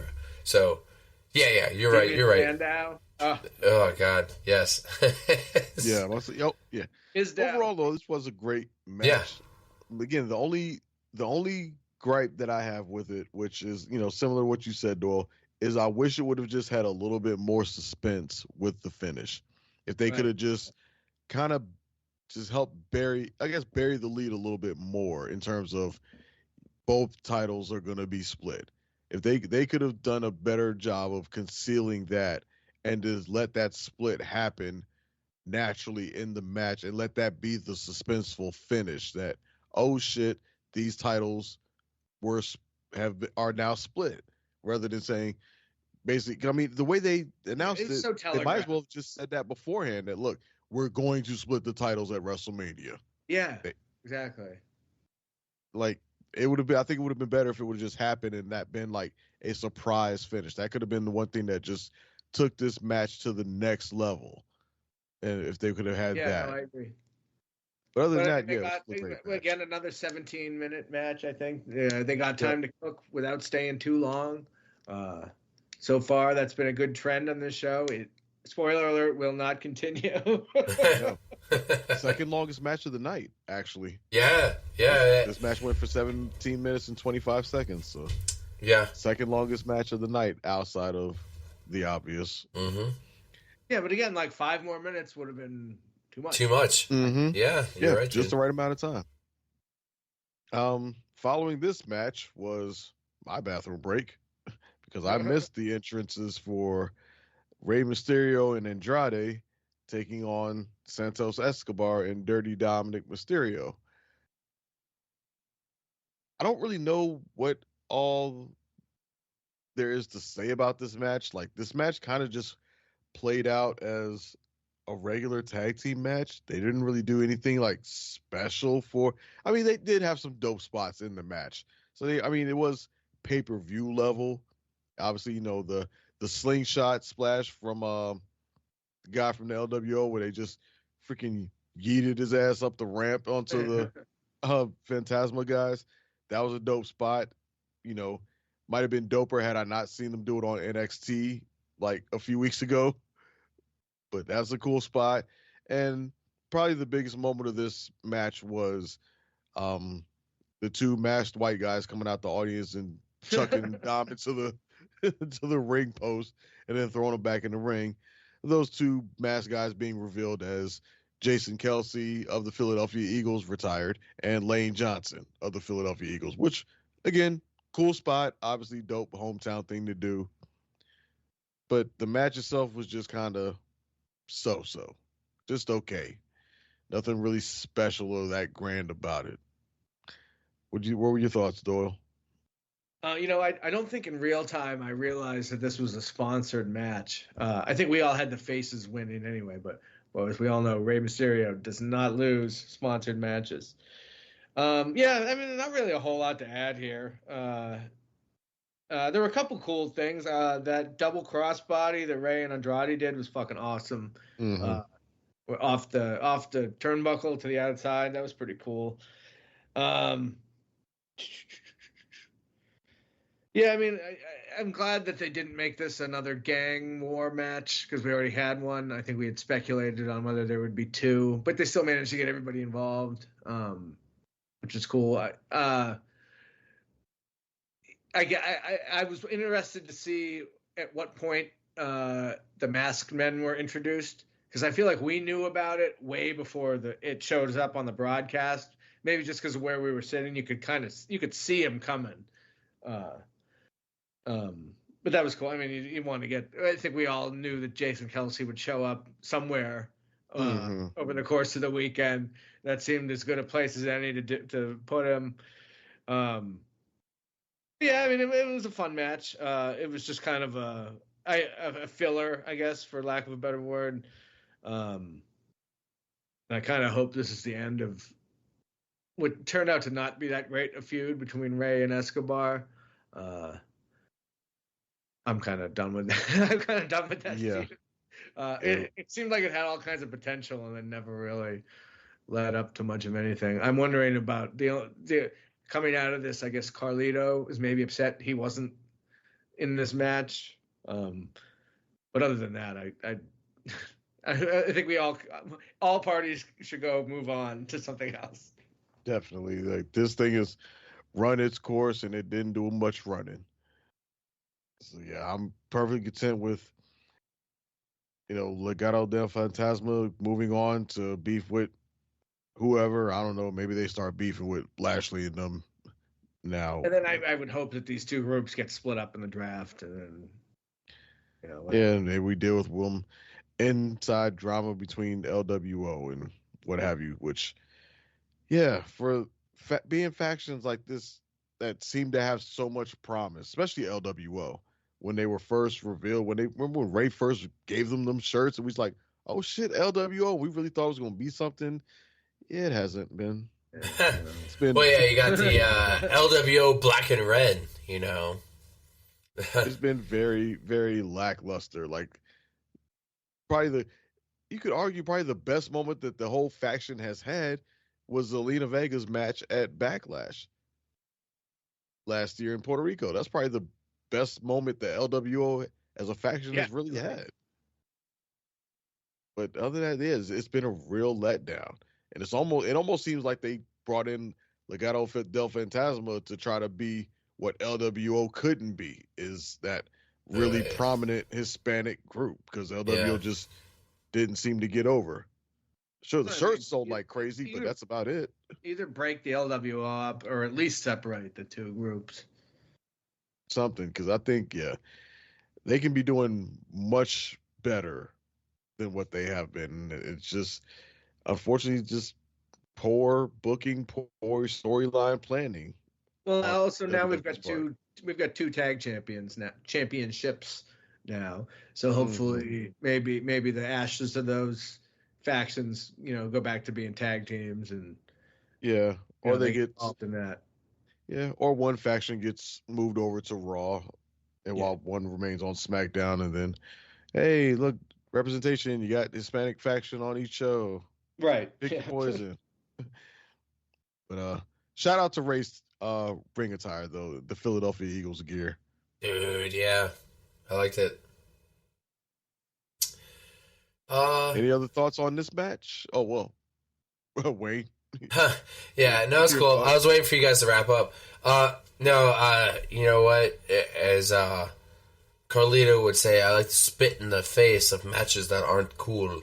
And this was a match that was put together after we did our episode, so it was like last minute with some replacements. You know, I kind of talked about it back when Dragon Lee was quote unquote entered in the LWO.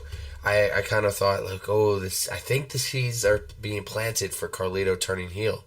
I thought we would see it at WrestleMania. I also thought we would just get a full-on LWO versus Legado del Fantasma. Instead, we got tag matches. Yeah, but we didn't need to. Like we had that match on night 2. Yeah, that's the thing. So, it's like we didn't need 2 of those. Yeah, exactly.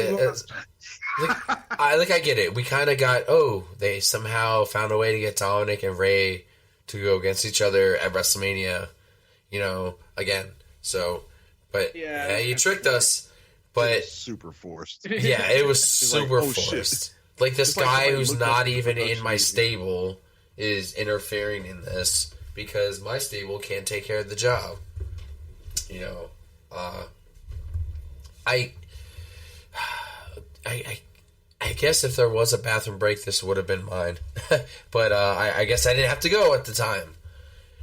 I feel like I've seen a number of combinations of these matches like every week on SmackDown or Raw. Like I've seen it 2-on-2, 2-on-3, 3-on-3, 1-on-1, 1-on-1. You know, the women versus each other. Like I just get the.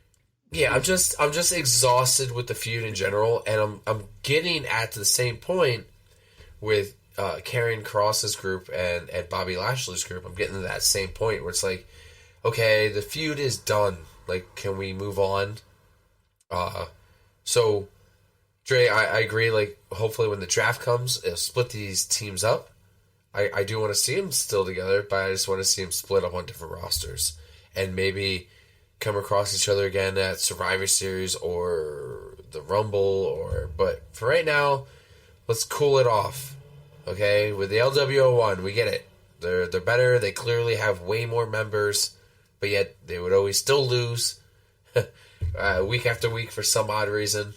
I don't understand how that worked when you guys had many, many more members. But whatever. Because you wouldn't tell based upon watching on SmackDown. I know. You basically think that the LWO was Ray, Carlito, and Zelina Vega. Because the other two motherfuckers would be backstage one moment and then watch Ray get stomped out the next moment and not do shit. Like the motherfuckers was in the bathroom or something, or Ray was worn out from their main event match before the SmackDown tapings or what. But again, just dumb booking. You got all these members, and yet half of them just sit around and just watch the other ones get the shit kicked out of them every week. Dude, it drives me nuts. Because every time somebody gets jumped, I'm like, where's Dragon Lee? Where's Carlito? Yeah. Right. Yeah. NWO would never let that happen. Yeah, World that's Horsemen why would never let that happen. I was starting to call them loser World Order because they were just losing matches like every fucking week. You know. You got more. You get more than 60 seconds worth of offense on Ric Flair. The whole four horsemen coming out there and whooping your ass. Yeah, Meanwhile, dude. we watch Ray get his shit kicked in from one commercial break to the other. And them other two motherfuckers are just still in the back, damn it. God. Playing cards. Like that's what we should have had as a backstage segment. Just Ray come back there and just cussing them the fuck out. In Spanish, like, yo, where of the course. fuck was y'all? Yeah, like where the Y'all ain't seen me fuck get were my you? ass whooped for the last 5 minutes? We are familiar. I will beat you with the belt like I beat my son. Which I was disappointed we didn't get that this year. We almost did. I want to see. They didn't need to do that same trope no more. Dominic grown up now. He ain't the little virgin that fought his dad last year. Yeah. He got mommy juice on him now. I like it. But 11 minutes and 5 seconds, a little too long. But it's funny how the next match we have on the card is exactly 11 minutes and 5 seconds as well. And also exactly as disappointing. Yeah. Oh yeah, let's hear it. Let's move on. I want to hear it. Was the brotherly brawl, the clash of kinfolk, the squabble over the super kicks. Jey Uso versus Jimmy Uso. And quite frankly, the best part of this match was the damn promo leading up to it. Yes, that's what the video package was good. That video package was fucking excellent. That shit was fucking chef's kiss. If only we had known the utter disappointment we were in for after that shit. Because that thing damn sure built it up like, oh, it's about to go down. Brother on brother. It's about to be some emotion. It's about to be this and third. It's about to be 35 super kicks. Well, your first clue that things were about to go awry should have been Lil Wayne announces the greatest rapper of all time. Right. That should have been your first clue. I forgot about Lil Wayne. I was like, whoa, calm down, Samantha. Rakim's calm coming down. out? What? Right, like this ain't, I don't see Jay nowhere. I thought Guru had passed away. What happened? Yeah. I don't think somebody's about to reintroduce themselves. Their name is Hove. Yeah. And then of all songs for Wayne to come out to, he came out to a Millie. Or to perform a Millie, which a Millie's not a bad song. It's a banger. It's a bona fide banger. But it's not an arena song. It's not the type of song that you play in an arena when you're trying to build up a lot of energy. Especially when you're playing up a guy like Jey Uso who comes out with one of the hypest themes in wrestling right now. Well, they had advertised that Lil Wayne was going to perform his new single. That was like how he was advertised. And then he came out and thank God, he was only on for 30 seconds. And then we went to Jey Uso's real song. Yeah. I'm going to play something for you guys real quick. I want you to tell me if you can understand these lyrics. A millionaire, I'm a young money millionaire, tougher than Nigerian. My criteria compared to your courageous isn't fair. I'm a venereal disease like a menstrual. Do the in league on the sheet. I can tell it if I'm like I'm right, cause I ain't got time. I mean, me as a child of hip hop, I know exactly what the hell he said. I mean, like, I know the lyrics. I know his lyrics. I know the lyrics, right? But like, I was just like, it sounded like he was just like a child just babbling about nothing. Dude, you're absolutely right. When she said the greatest rapper of all time, I immediately was like, fucking what now? What did you just fucking say? Like, who the fuck told you to say that? They really throw the greatest blah blah blah of all time, dude. Every celebrity, like T-Pain was there. Like John Cena, they call the greatest of all time. Like, no, he's not. Oh my Sorry. God. Yeah, you're right. That somebody really need to have a meeting with WWE. Like somebody at TKO need to have a meeting with WWE about that. Like, look, y'all need to calm down with the GOAT shit, okay? That ain't for y'all to declare. Y'all just because y'all say it don't make it true. Although Nobody I did enjoy is the GOAT. I Nobody believes Lil Wayne is the GOAT. I did enjoy being part of the Yeet crowd. That was nice. You know, when Jey Uso came out. Nothing really to do when Jimmy Uso comes out though, which is so weird. You know, you got Jay, he's got the hand motions, he got the yeet, but you thought Jimmy I don't know, maybe would have thought of a no yeet chant or something. But his music wasn't, I don't know, not as catchy as Jay's, but I think that's done on purpose. What a disappointing fucking match. I'll tell you what, guys, I was excited for this match. Because I don't think I've seen them versus each other ever.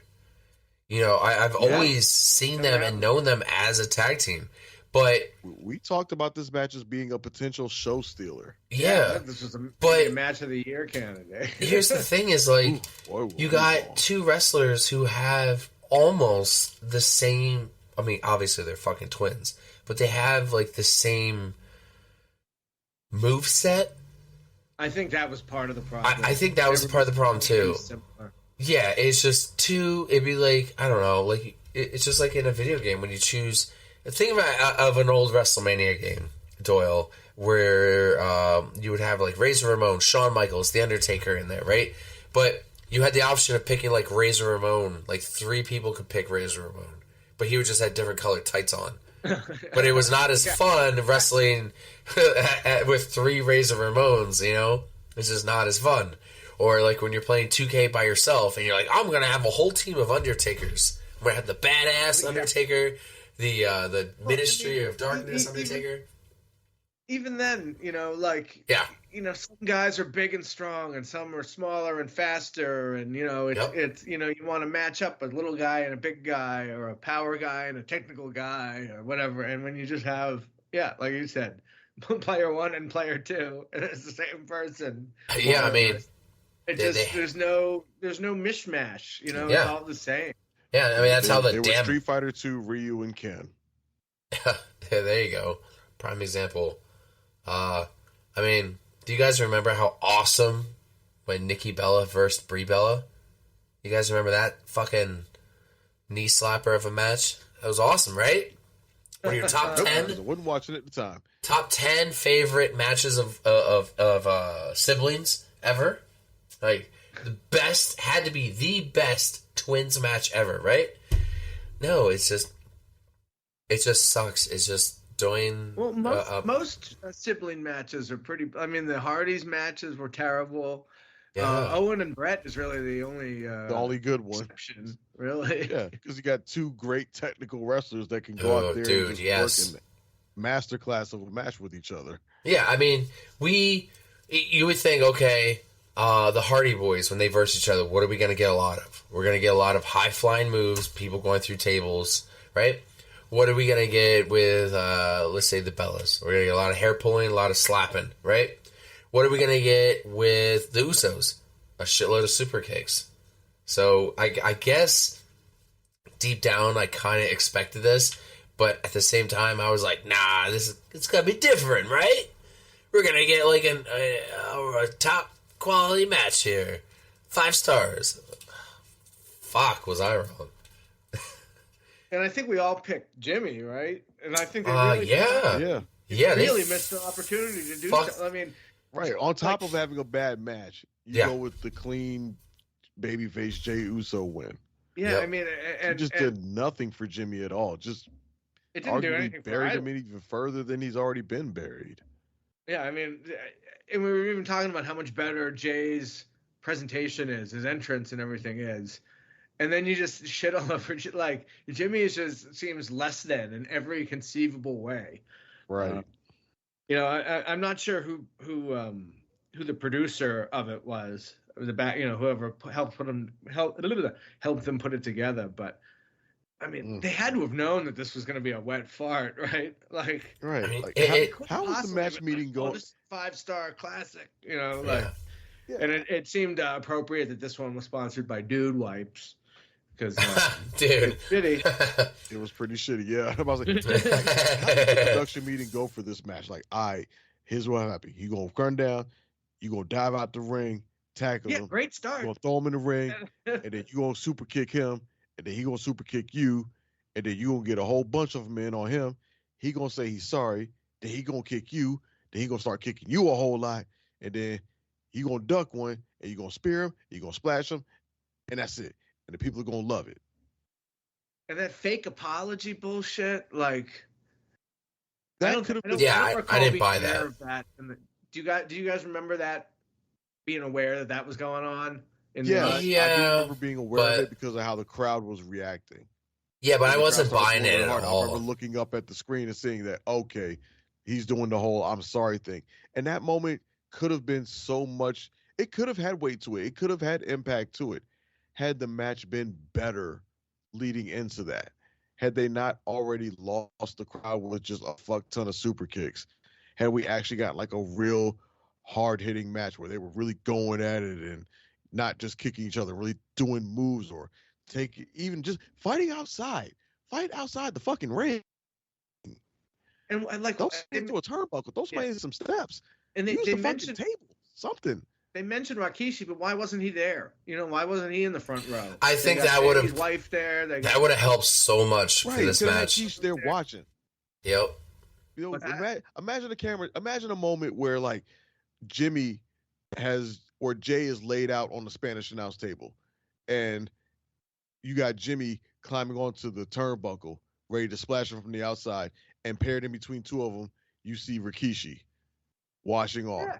Oh, Rikishi's like, no, not this. And he jumps over the rail and stands in front of his brother like, no, don't do it. Don't do it. And Jimmy's like, I did it for The Rock. That would have been so much more interesting. And then Jimmy decides either jumps anyway and, maybe Dad pulls Jay out the way and Jimmy goes crashing into the table. And now Dad's like, fuck, I saved Jay at the cost of Jimmy. And now he's trying to check on Jimmy. Or something. There could have been so much more storytelling done in this match. They could have done so much more. It really feels like they just phoned it in. Like they really just phoned it in. And I could understand that maybe if Jimmy had won and we knew that this was just the first round of a series. Yeah. And that we could have something to look forward to moving forward. Like, okay, they're going to step it up next time. We're going to get more next time. But instead, nah. Jay's over. There's no reason for a rematch. Yeah. And this match should have been 6 months ago. Like, I know they wanted to wait till Mania or whatever, but like, I don't care. There's no there anymore. It wasn't worth it. It wasn't worth the wait. When he was deuces, that's when you should have had this match. That part I disagree though. I think they were still right by keeping them apart and keeping it to a WrestleMania. It's just what they did in the meantime, filling the gap. They did everything right on one side in terms of Jay, but they didn't give Jimmy the same investment because they put him back with the bloodline and basically had him being comic relief in the bloodline, rather than developing him as his own individual. Because regardless of everything that happened, when they came out, when they were 1 and 2 in the Rumble, we was hype as shit. When we saw that stare down, everybody couldn't wait to see them two go at it. So the anticipation and the hype had always been there up until the bell rung. It's just the final product was such a stinker that it sours the whole thing. It sours not just the match itself, it sours the whole last 6 months of buildup. Because now that sucked, we're looking back at it and realizing, oh, this wasn't just a mistake of the match. The mistakes were made prior to this match. Yeah, I mean, this was the worst match I saw all weekend. Oh yeah, and we saw Bill Alfonso versus Joel Gertner. That we did, and that was a piece of shit. That we did, yeah. In terms of this WrestleMania card, this was definitely the most disappointing match, and I agree. This was the worst match of the whole pay-per-view. Yeah, the IWC is calling it the worst match ever. It is not that. No, ever. No. Imagination. But yeah, I would say the worst match on the card. Yeah, worst match on the card. Definitely most disappointing match on the card. Oh, easily. This is the most disappointing match I can think of in quite a while. Actually, I don't know what else. Yeah. So. Yuck. Guess we can move on to from this one. I don't know if there's any more dunking on this one that we can do. Move on to something. You're right. Move on to something a bit better. Yeah. With Black Girl Magic taking on Asian Persuasion. In other words, Damage Control. Dakota Kai, Asuka, and Kairi Sane taking on the powerhouse trio of Naomi, Jade Cargill, and Bianca Belair. Now, off top, Damage Control had a dope entrance. Like just the video package, the graphics associated with their entrance, with the what was it, the blossom cherry blossoms, is it? I believe cherry so. Blossoms. Yeah, all the cross, like blowing in it, like it was a dope entrance. The entrance that Jade, Bianca, and Naomi had, probably because we were on the opposite side of the stadium from it, I didn't see it that well. No, Like I we didn't saw either. like we saw them setting up beforehand, like okay, something's going down over there. Like they're setting up something, but from our seats, it was hard to pick up. So seeing it on the replay, I was like, oh, okay. Still kind of lazy and kind of simple, but okay. Like they basically just had them lifted up, they lowered them down. All right, a little bit of Jay's music. There was a real lack of big entrances. I mean, there were more Sunday than Saturday, but just in general. Yeah, Saturday as a lot of whole was WrestleMania very entrances muted. were so much bigger, and I mean, we certainly got some, but just overall, I thought the entrances were kind of lackluster.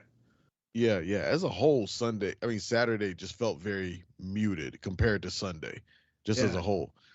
But nevertheless, the match itself was fairly good. It was more, watching it in replay, I realized the match was a little bit more competitive than it appeared live. Like live, it came across as a squash. Watching the replay, I was like, oh, Damage Control did get a little bit of offense in.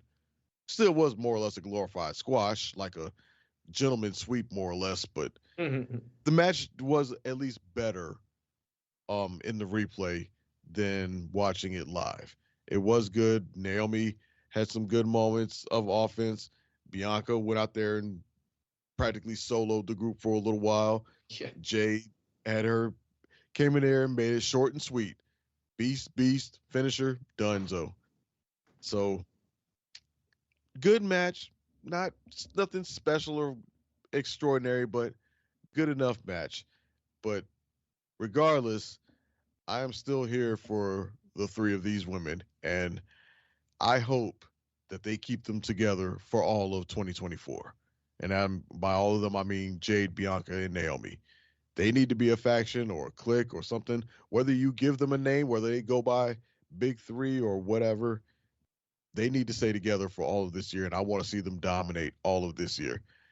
Because honestly, I don't know if y'all watched the press conference for Saturday, but all three of them came out for the press conference post Mania Saturday. They got genuine chemistry with each other. Like they interact with each other a lot, like they legit homegirls that have known each other for a long time. Now, I don't know how long Bianca and Jade have known each other, but their interactions with each other and how they hang out with each other, like it feels real and genuine and so much fun. And I want to see that, what I saw in that press conference, translate to them on screen and in the ring.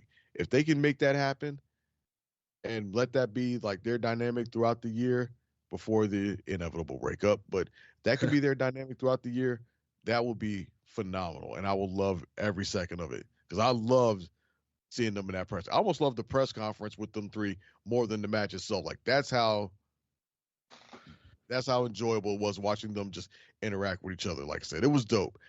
The one knock, if I would knock anything on this match, it would be on Jade Cargill, just in the sense that we still have yet to see her take any bumps.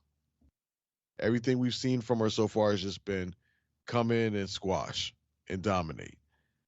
So it's still kind of hard to gauge what kind of progress she's made since joining WWE and since putting time down in the PC, because we haven't seen her take bumps or having to take any spots from anybody or be in the ring for any extended period of time. And I don't know if it was intended that way or not, but at one point it almost seemed like she got a little bit lost in the match and got caught up a little bit, because when she first came in the ring and she dropped Dakota, then dropped Asuka, and then started, strutting to the crowd and talking smack. Then they cut over to Kyrie, who's sitting on the top turnbuckle, and she's like, "Hey!" and yelling at her. So I don't know if she was just doing that as part of the spot, or if that was like her, like, "Hey, get back into the match," like trying to get her attention, to get her focused back in the match. Like you can almost read that moment in either way between the two. But again, that's a minor gripe. There's still plenty of time for Jade to develop and show us what she is, or show us what kind of progress she's actually made throughout the time. But again, overall, good match. Wayne, what were your thoughts? I think I don't think they did the entrance correctly. I think they botched the timing of some of the music when the girls were coming down.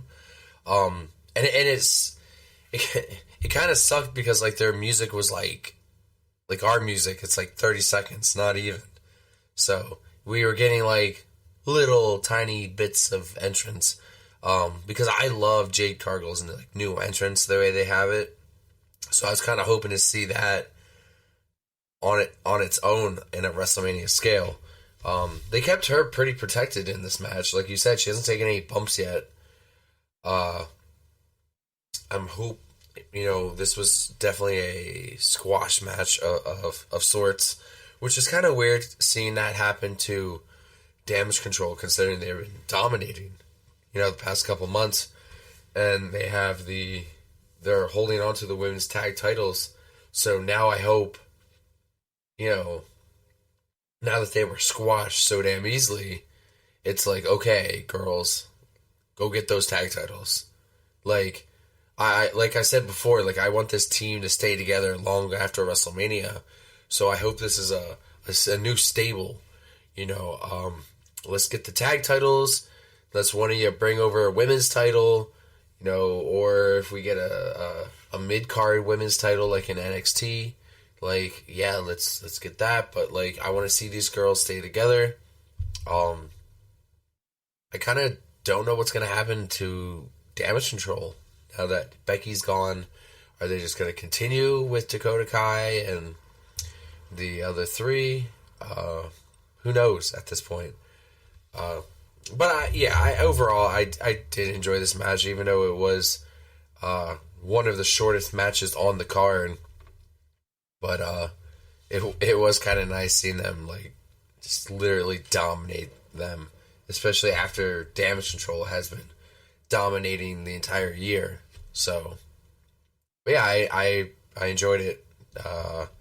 Not a bathroom break. So. In terms of the big three or whatever we're going to call them, but by the way, there's only one big three, and it's Robert Parrish, Kevin McHale, and Larry Bird. Actually, it's Naruto, Bleach, and One Piece. But go on. I don't know what any of that meant. Peanut butter, jelly, and Nutella. There's some nerds out there listening who know. I do. Two words did come to mind while you guys were discussing them sticking together, and those two words are fabulous Freebirds. Might be cool if they did kind of a thing like that, where the three of them hold the titles and they kind of have different configurations or whatever. That might be interesting. Yeah, I mean, this match pretty much existed to showcase Jade and give her a WrestleMania moment or whatever. Bianca remains undefeated at WrestleMania. Asuka remains winless at WrestleMania, which is kind of crazy. If they're going to keep Jade in a tag team, though, they need to teach her the rules of tag team wrestling. And that is, to make a legal tag, you need to have both your feet on the mat and be touching the tag ropes. She was doing neither of those things when she tagged into the match. There was nothing wrong with this. This kind of felt more like a SmackDown match than a WrestleMania match to me. And I feel like all six of these ladies deserve better than that. Not that it was their fault or anything. Nobody's performance lacked, I didn't think. One thing, though, I will say stood out in the crowd was how loud Bianca's hair whip was. I forget who she hit with it, but fucking shit. Yeah. I hear that it was loud.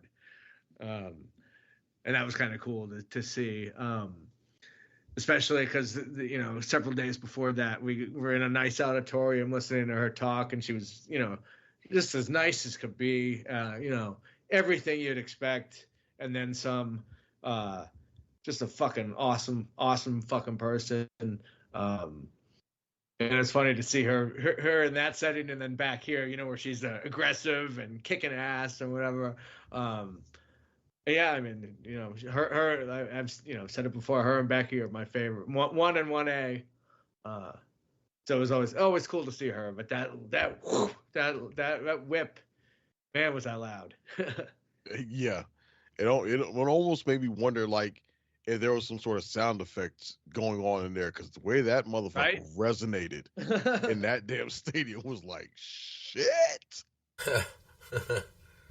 Yeah, that was pretty far because we heard it all the way back where we were sitting. Yeah, and not like barely heard it. We heard that bitch loud and clear. Yeah. That's why you heard the whole stadium go, oh! Yeah. Like, damn. That was definitely impressive. Yeah, but oh man, I didn't even think about a fabulous Freebird concept for those three. That would be pretty damn dope. Wouldn't that be cool? That would be I cool. thought of it while you guys were talking. That would be super cool. And yeah, I'm here for that. Yeah. Hopefully WWE realizes what they have in those three and they let them cook for, again, if it was up to me, I'd let them cook all year. Let them cook all year, and then next year you can do the breakup, and I know some people were thinking like eventually break them up and then do Jade Cargill versus Bianca Belair when you break them up. Mm-hmm. But if it were me, I would do a triple threat match. Rather than have them break up and then just cast one of them to the side and let the two bigger names be in the match, have a 1v1, let all three of them go at it in a triple threat match. Whether one of them is the champion, is defending against the other two, or if it's just maybe no title involved and it's just all three of them in a triple threat match against each other for whatever. I think if you're going to let all three of them rock for the year, then the breakup needs to involve all three of them. Not just one of them, not like Bianca and Jade beef and Naomi has to pick a side. Like, no, I agree with you. I expressed my fear that Naomi would get the short end of the stick here if this trio continues on, just because Bianca's Bianca and they're gonna push the fucking to the moon, Jade. Right. And it just kind of it makes me nervous about what's left for Naomi there. It'll be a tough road to hoe, I think, a fine line to walk, if you will. Mm-hmm. And her as the veteran of the group, I think she deserves that shine. She deserves to be just as significant a part in the breakup as Bianca and Jade. Mm-hmm. So let all three of them beef with each other. Let Naomi be pissed off at Bianca and Jade. Let Jade be pissed off at Bianca and Naomi. And let Bianca be pissed off at Jade and Naomi. And let them all just completely clash with each other in a triple threat match at WrestleMania 41. I think that would be dope and a good way to, I think that could be an excellent climax to what's happening right now. So any other final thoughts on these three or this match? Nah, I'm good. Oh. All right. For the sake of damage control, though, I do think they remain together. I don't see any reason to split them up, even without any gold, even with EO no longer being WWE Women's Champion. I don't see any reason to break them up. I think they still got plenty of life left in them. But moving on to the next match, which featured Gunther defending his Intercontinental Championship against thieving ass Sami Zayn. Hey now. I don't care. I'm still mad. Fucking it is.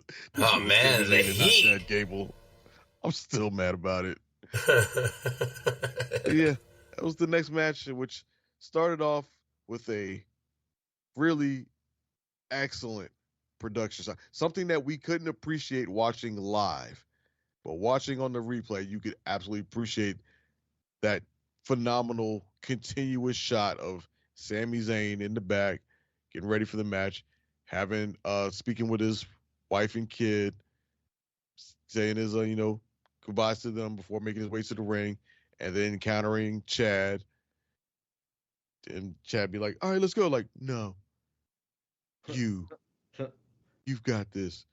You're not coming with me? You don't need me. Cheesy as fuck. This shit screamed goddamn 80s movie cheese. Yeah, specifically Rocky IV. All of the cheese in this moment. And then him just walking to the ring and kicking a box for no reason. Like, yeah, that was weird. I was like, I don't know. What did that box do to you? Hitting shit for like, why are you so mad? And then come around the corner, Kevin Owens waiting, which that was a dope moment. That was a dope moment of his buddy being right there at the last one he meets and giving him a hug and hyping him up and saying, let's go. Like, that was cool. That was genuine. That wasn't the cheesy bullshit moment between him and Chad. Yeah. But that whole sequence was cool, though, because it was still that one continuous shot. Right. And I've been loving them doing that. Yeah, the shot itself was great. Like you said, following him all the way out. Yeah, that was absolutely dope as hell. The match itself, good match. Very good match. Brutal as hell. Good match, which saw Sami Zayn defeat Gunther to end his reign at 666 days. Hope somebody said their Hail Marys before that. So yeah, our new Intercontinental Champion, Sami Zayn. So what do you think about it, Doyle? I mean, not much for me to criticize here. This was pretty close to perfect, as you can get, I think. Gunther being obsessed with taunting Sammy's wife worked really well. That fucking brain buster on the turnbuckle was fucking awesome. Oh yeah, he pulled that out of his El Generico days. El Generico used to do that move. I don't recall him ever doing it in WWE, so that was cool. Little throwback if you've been a fan of his for a long time. And just something that looked fucking brutal as fuck. I remember that move. It was kind of hard to see what exactly had gone on. It kind of looked like a botch, actually, to me in real time. But man, was that it looked great on television. Really, the only thing I would deduct points from, I think, is that maybe it could have taken one more hell of a kick to put Gunther away. I kind of feel like the finish was just a little touch bit rushed after Sammy made his big comeback. But I mean, other than that, the only the finish was a little rushed, and Sammy couldn't get some pyro. Like, what the fuck? But this was probably the best match of the weekend, in my opinion. It was really good shit. I thought Gunther. I expected Gunther to win, so I was surprised when Sammy did. I was surprised that Sammy and Bayley and Cody all won. I didn't think all three of them would, and I thought that Sammy would be the one that didn't. So when he did, I kind of made me question what I thought of the rest of the card a little bit. But yeah, this is my favorite match of the year so far. Yeah, I loved it. Yeah, I would argue this was probably the second biggest surprise of the whole pay-per-view, of the whole WrestleMania. Right, I agree. In seeing Sammy defeat Gunther. Like, yeah, none of us picked it to happen. We all thought that, Gunther about to whoop the shit out of Sammy. He's going to beat him. I remember, like, I had pitched the storyline that, Chad throws in the towel. Like, they do the whole, Drago Rocky IV thing, where he just whoops him and, make Chad Gable be Rocky on the side watching Apollo in the ring get killed. I thought they were going to go that route, but no. Throw the damn towel. Right. I wanted that shot just the wife just yelling, throw the damn towel. And Chad's just like, huh? But no. They decided that, Gunther, your reign has gone on long enough, and now, as part of our new era, Sami Zayn, Intercontinental Champion. Wayne, what were your thoughts? Hey, man, I'm right there with you guys. When we were going over this, I definitely did not think Sami Zayn was going to be leaving with the Intercontinental title. Because it was kind of a last-minute replacement. We were expecting Brock Lesnar, or maybe Braun Breaker, or Chad Gable, but instead we got Sami Zayn. And to everybody's fucking surprised. Like, he ended the 666-day reign. And last year he ended the longest tag team reign Yeah. ever. Also. Yeah. So, it's kind of crazy. 2 really good WrestleMania wins for Sammy back to back. So I'm really happy for him. I enjoyed the hell out of this match. It was like 15 minutes long, 15 minutes and a half. We saw Gunther do a haluva kick. That was cool. Oh man, Doyle, I agree. It seemed like a rushed, kind of weak finish.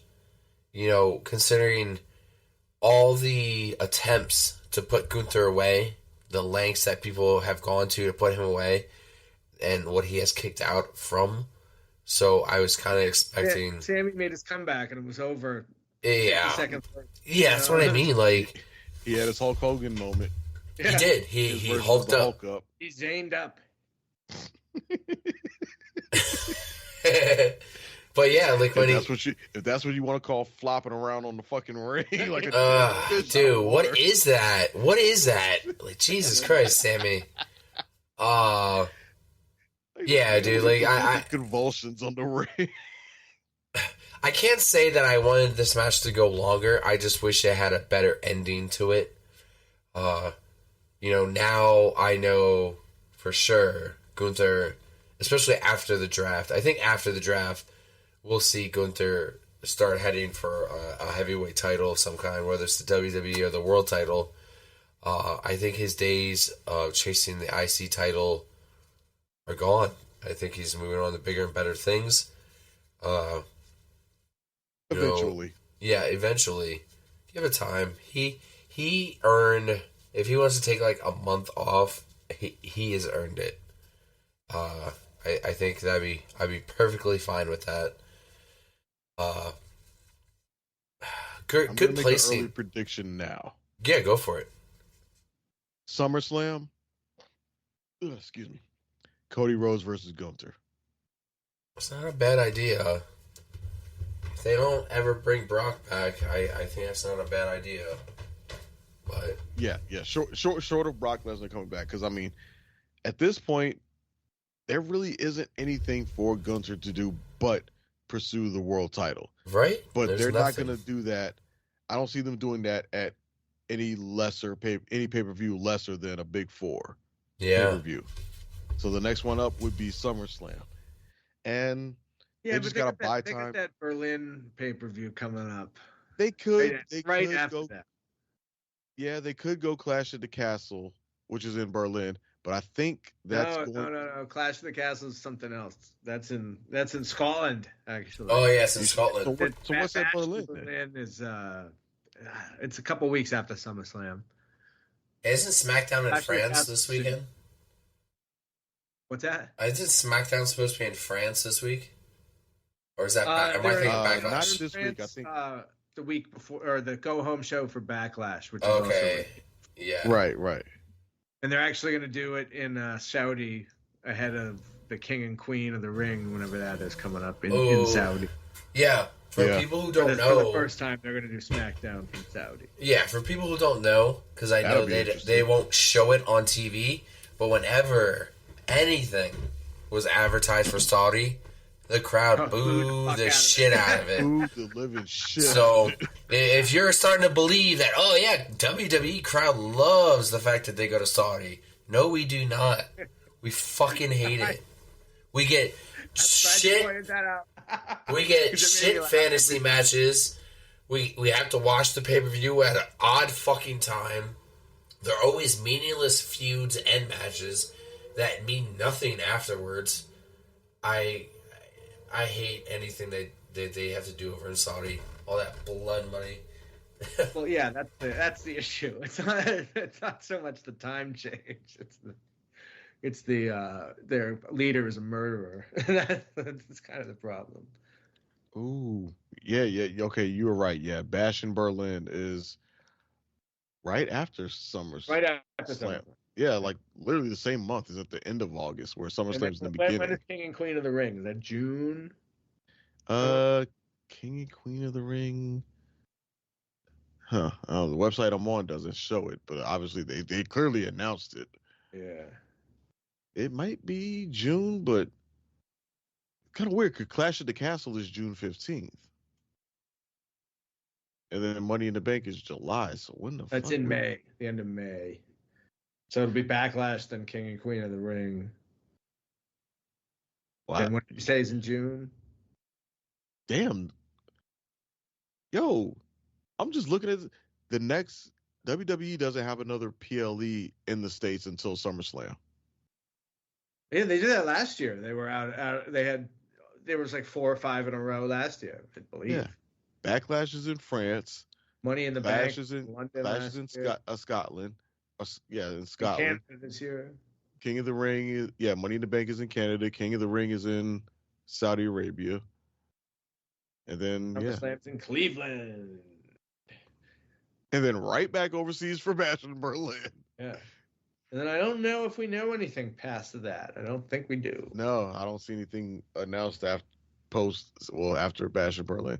So honestly, that kind of reinforces to me a little bit more that we might get Gunther versus Cody at SummerSlam. Because I can see I think Gunther will either win a title there or go into it already as champion. right. That's what I'm thinking. I'm thinking Cody might get dethroned at SummerSlam by Gunther. And then Gunther goes into the Bash of Berlin. Maybe it's a rematch with Cody, or maybe he defends against someone else, or who knows. I could see it. I know some people don't want to see that. Like, we've had this long ass run that, that Roman just had for 3 years, and we had Gunther have this run for, a year and a half, almost 2 years. Are we about to have the guy? Seth had the World Heavyweight Championship for nearly a year. Rhea's had it over a year.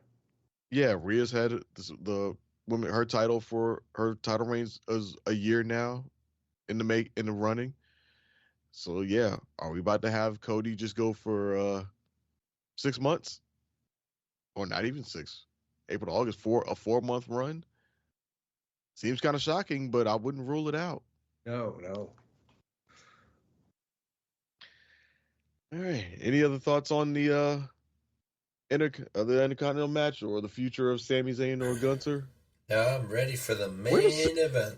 Where does Sami Zayn go from here as IC champ? Like, obviously, he's a match champ now. We know he's defending against Chad Gable next week on Raw in Canada, which seems like such a fucking setup for a heel turn for Chad Gable. Like, it's in Canada. Sami Zayn's going to be over as fuck. They're already going to boo. They're probably going to boo Chad Gable just because he ain't Sami Zayn. It seems prime. Yeah, that's a good spot to turn him for sure. Yeah, that it seems almost telegraphed. Yeah, I agree, man. We'll see how they go though. But final match of the night, main event. World Heavyweight Champion Seth freaking Rollins and Cody Rhodes taking on the Bloodline in the form of Roman Reigns and the final boss, The Rock. With the stipulation that the winner of the match determines the outcome of the main event for Sunday. Bloodline rules or regular old 1v1. Gee, I wonder how that's going to go. Check the off match itself, though. Huh? I said it's like check off stipulation. Right. If you mention it, it's got to happen. Right. The match itself, though, was a good match. To me, I like this match the best of the night, even with watching the replay. As much as I like as good as the Sami Zayn Gunther match was, which it was good, it had the drama that the Jay and Jimmy match was missing. But overall, I think I like this match the most of the night. I mean, it had all the hype, it had all the energy behind it. We were here for, even live, we were all hype as hell for that. Seeing Rock finally get tagged into the match, and Seth just like the moment the Rock stuck his hand out to be tagged in, everybody in the arena started getting hype and cheering and shit. And even the reactions period. Like, The Rock, he had a pretty, I think in my opinion, a little excessively drawn out entrance before we finally got the "If You Smell." But for all that, the moment you heard "If You Smell," everybody cheered. People totally forgot he was a fucking heel, and they cheered his ass off because it's the fucking Rock. And yeah, like we touched on before, some moments that you picked up in the match itself that weren't picked up on, and I mean, that were picked up on the replay that we didn't pick up on watching it live, was like The Rock telling the referee, if you count, you're fired. Yeah. Like, that was a cold ass moment. Like, and they didn't edit out his cussing either. Like, even on the replay, he said, like, if you count, you're fired. You know The Rock. I don't fuck around. You count, you're fired. I was like, oh shit. Okay. Referee, just sit your ass in that little corner and wait to count to 3 then, little buddy. And he also was apologizing at times too. Yeah, he's apologizing to Cody like, dude, fuck you want me to do? Like, you my boy, but I got bills to pay. I ain't getting fired for you. Yeah, I mean, like, we kind of all saw this match going this way, roughly, right? I mean, there was really no other proper outcome. I mean, I thought going into this, it was very much feeling like Infinity War, like where the good guys have to lose the first half of the first movie, and so they can win the big movie, the end game, which we'll get tomorrow. I enjoyed the hell of this match. I loved seeing The Rock in person. The entrance, his entrance was the shit. Dude, I must have heard Cody Rhodes' theme music like 30 times since WrestleMania. Like, it's ridiculous. Everywhere I fucking go, I hear it. It's driving me nuts. Dude, we got like I feel like between the two nights, we probably got a good 20 minutes of just that fucking theme. Dude, yes. The fucking world was constant.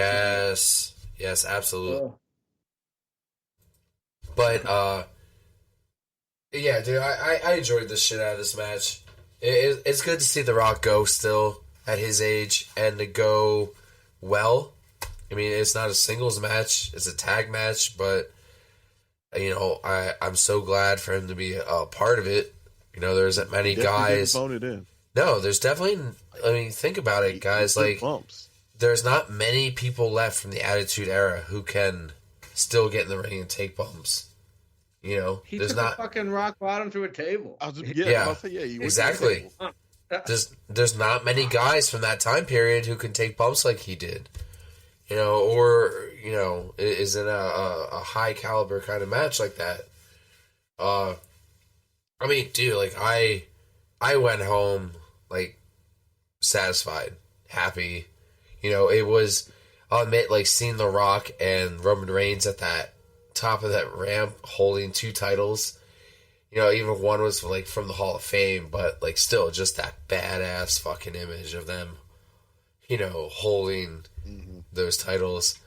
But looking like a modern power trip. Yeah, dude. And Cody just sitting in that ring, just realizing that, like, now he's going to have everything to fight against to get that title.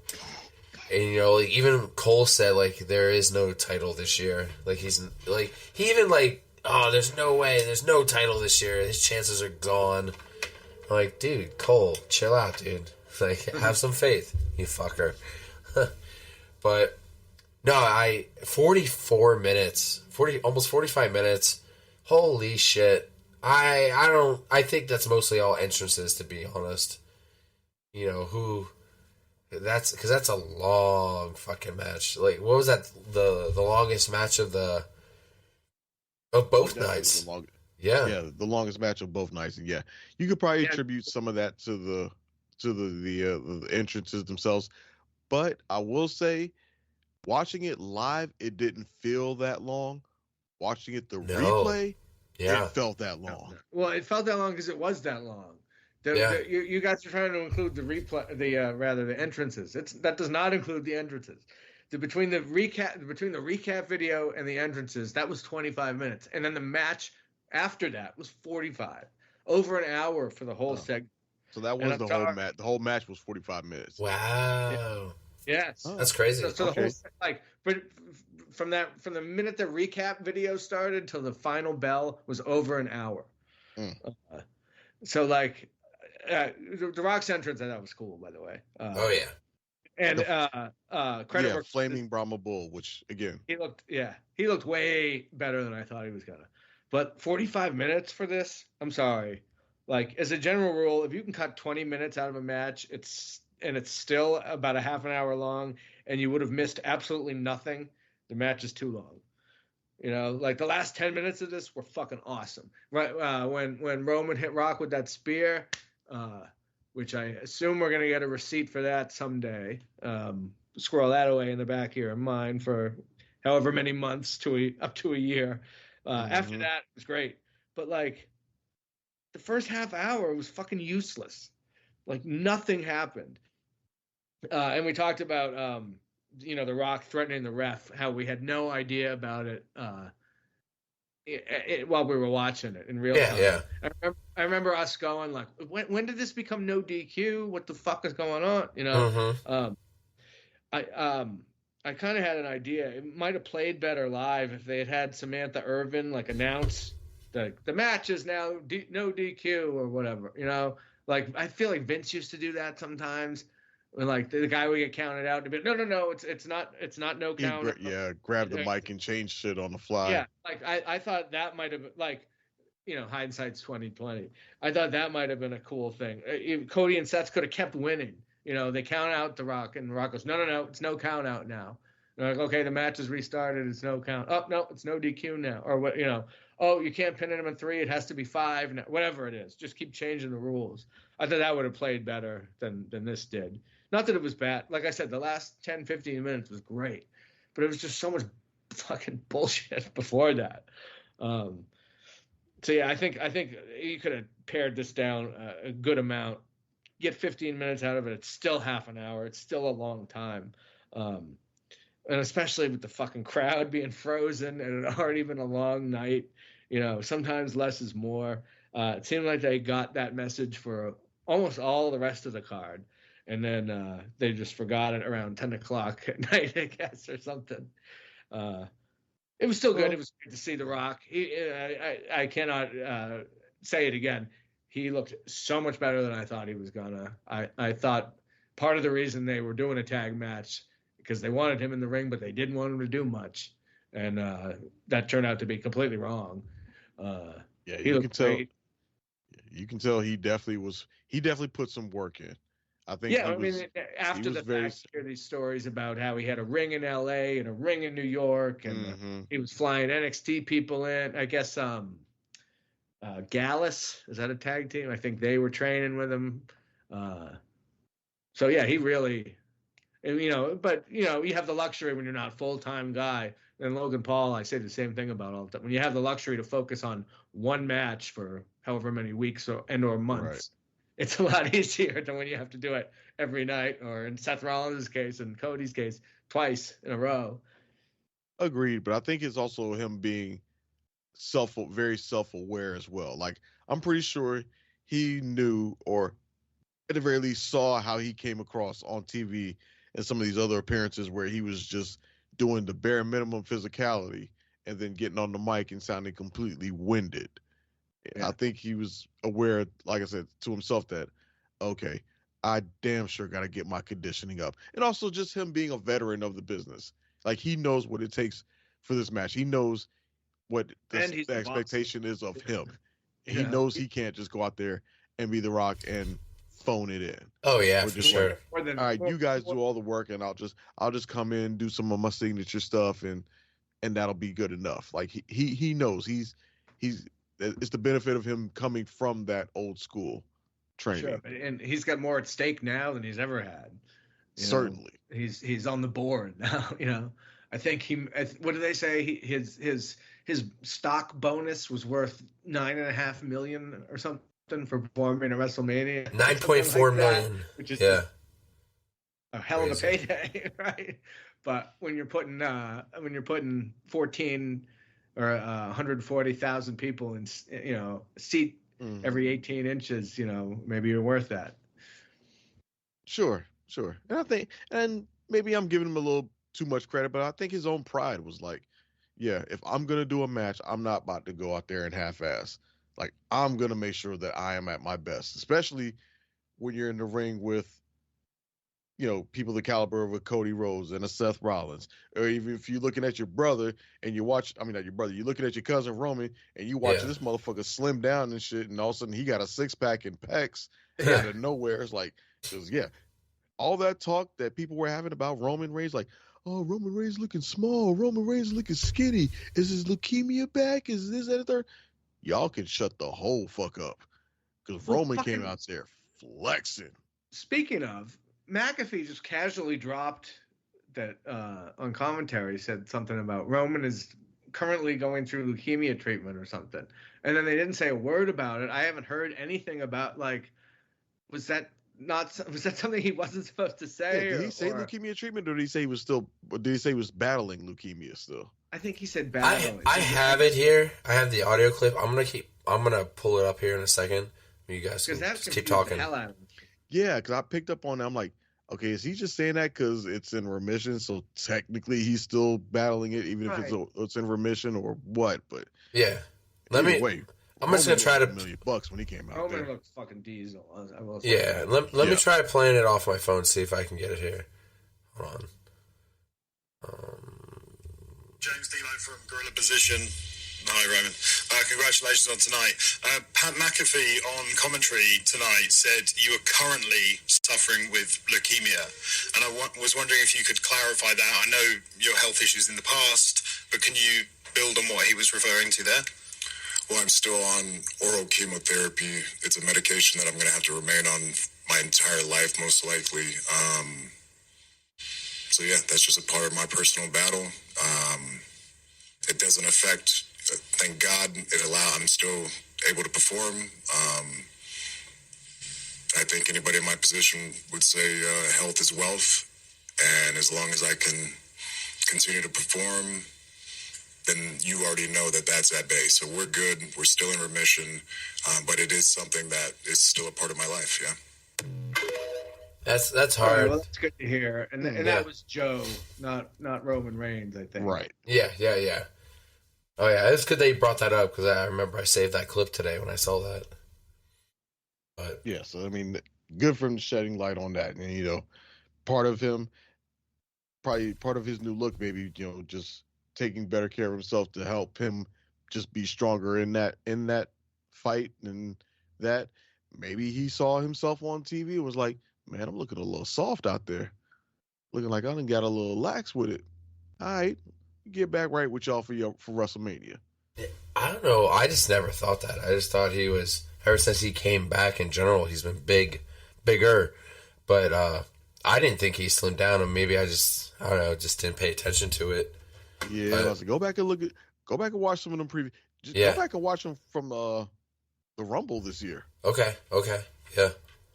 Look at the difference. Watch the Rumble, or watch him at what was the last one he worked before that? Did he work Survivor Series? I think so. No, I don't remember. I don't. Yeah, but think he did. War Game? No. No, I don't. Yeah, but either way, just if you go back and look at some of the last few matches he worked and stuff, and look at him then, and then compare those to how he looked at WrestleMania. Oh no, brother was putting in work. I ain't saying he bulked up, but he damn sure slimmed down and probably maybe added a little bit more muscle, but damn sure slimmed up, because yeah, abs and pecs. His shoulders fuck, dude. Yeah. He hit the gym freaking hard at the very least this year. Mm-hmm. Like I said, that's why people were like looking at him on TV in the build up to WrestleMania. People thought he was like looking smaller, like he had lost weight, which, obviously we can't see what's going on underneath because he's out there in the hoodie, but motherfucker showed them goddamn results this weekend. Shit. I was inspired. I'm like, okay, stop bullshitting me in the gym and get my shit together.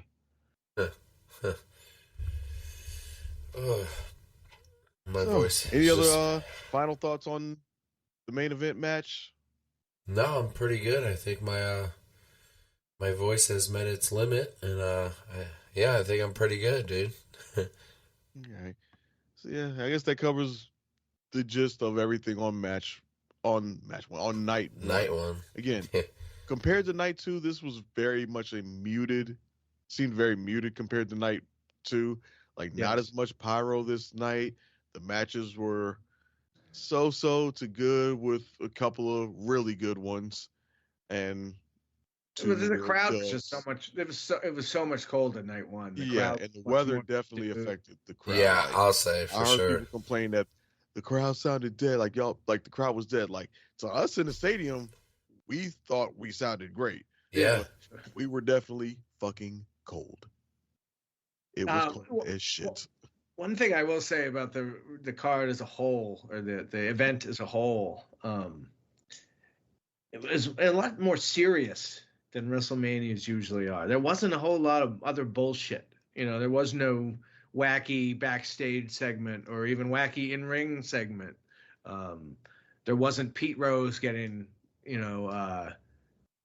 choke slammed by Kane. There wasn't any of that nonsense that WrestleMania almost always had. Sami Zayn getting stuck in a mousetrap. Yeah, exactly, and in fact, kind of a hallmark of WrestleMania. And maybe that speaks to the new era part of it. I don't know. But yeah, I mean, night two, straight action. Night two was definitely more fun than night one. Yeah, between better weather, much more surprises. I think the overall card on night two was better than night one. Like night two really kind of only had maybe one match that I would consider to be somewhat of a dud. Other than that, I think damn near every match on night two was like good to great. Other than one match, which again, we'll save that for next episode. Yeah. Cool, dude. In the meantime, want to bring us home, Wayne? Yeah, Dre, you got anything you want to plug? Nothing in particular. Just as always, y'all can find me in our Discord under Outlaw Star. Share my thoughts live every Raw, SmackDown, and PLE that we're not attending. And I'm gonna speak it into existence. I'm gonna say it now on the show just to hold myself accountable. We will have a PCW Instagram account coming soon. Cool. A lot of WrestleMania stuff we could post up on there. Mm-hmm. Yeah, a lot of stuff, period. Yeah. Post. Doyle, you want to plug anything? Oh, you can just find me in the Discord and like the Facebook page. Cool. A couple people at WrestleMania were checking out my shirt, asked about the QR code. So a couple people scanned. So we'll probably have a few new listeners to the show. We have some people who joined the Discord.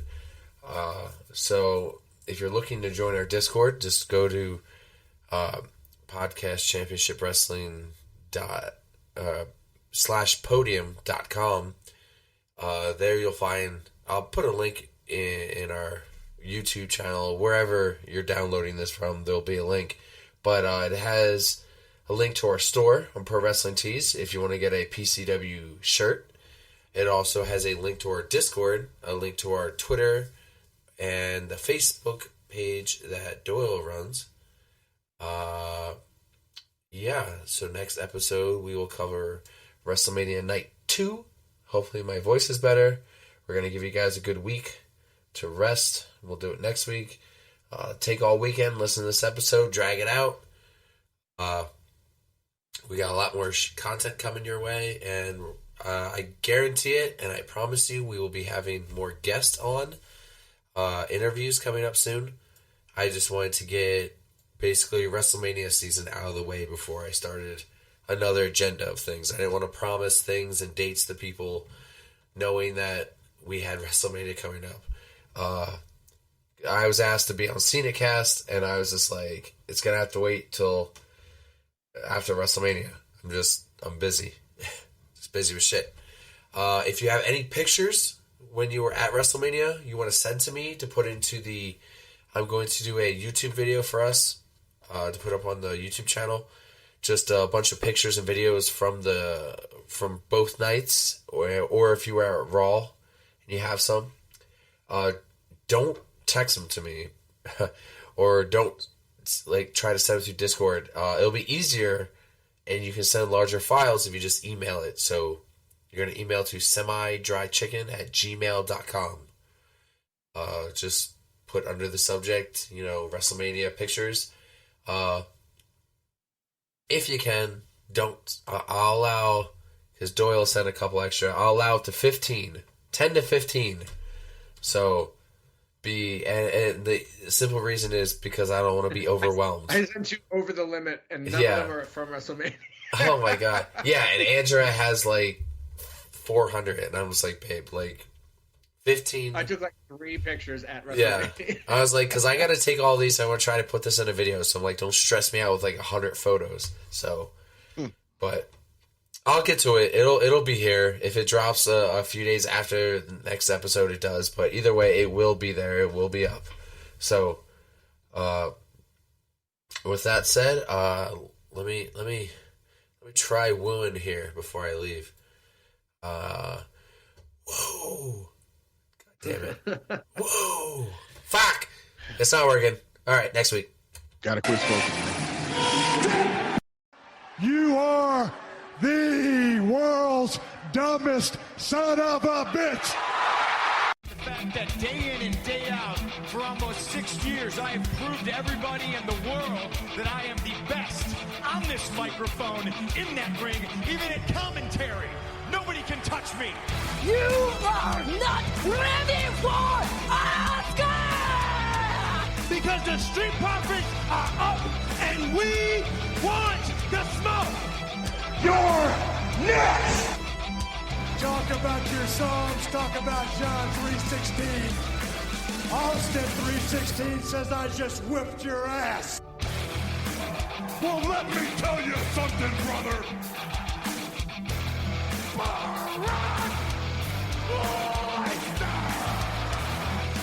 New day! The cream will rise to the top. Oh yeah, Macho Madness here. Welcome to the Kevin Owens Show. Lately, he just hasn't been very oozy. Because I'm the Miz, and I'm awesome. Those rotten bastards.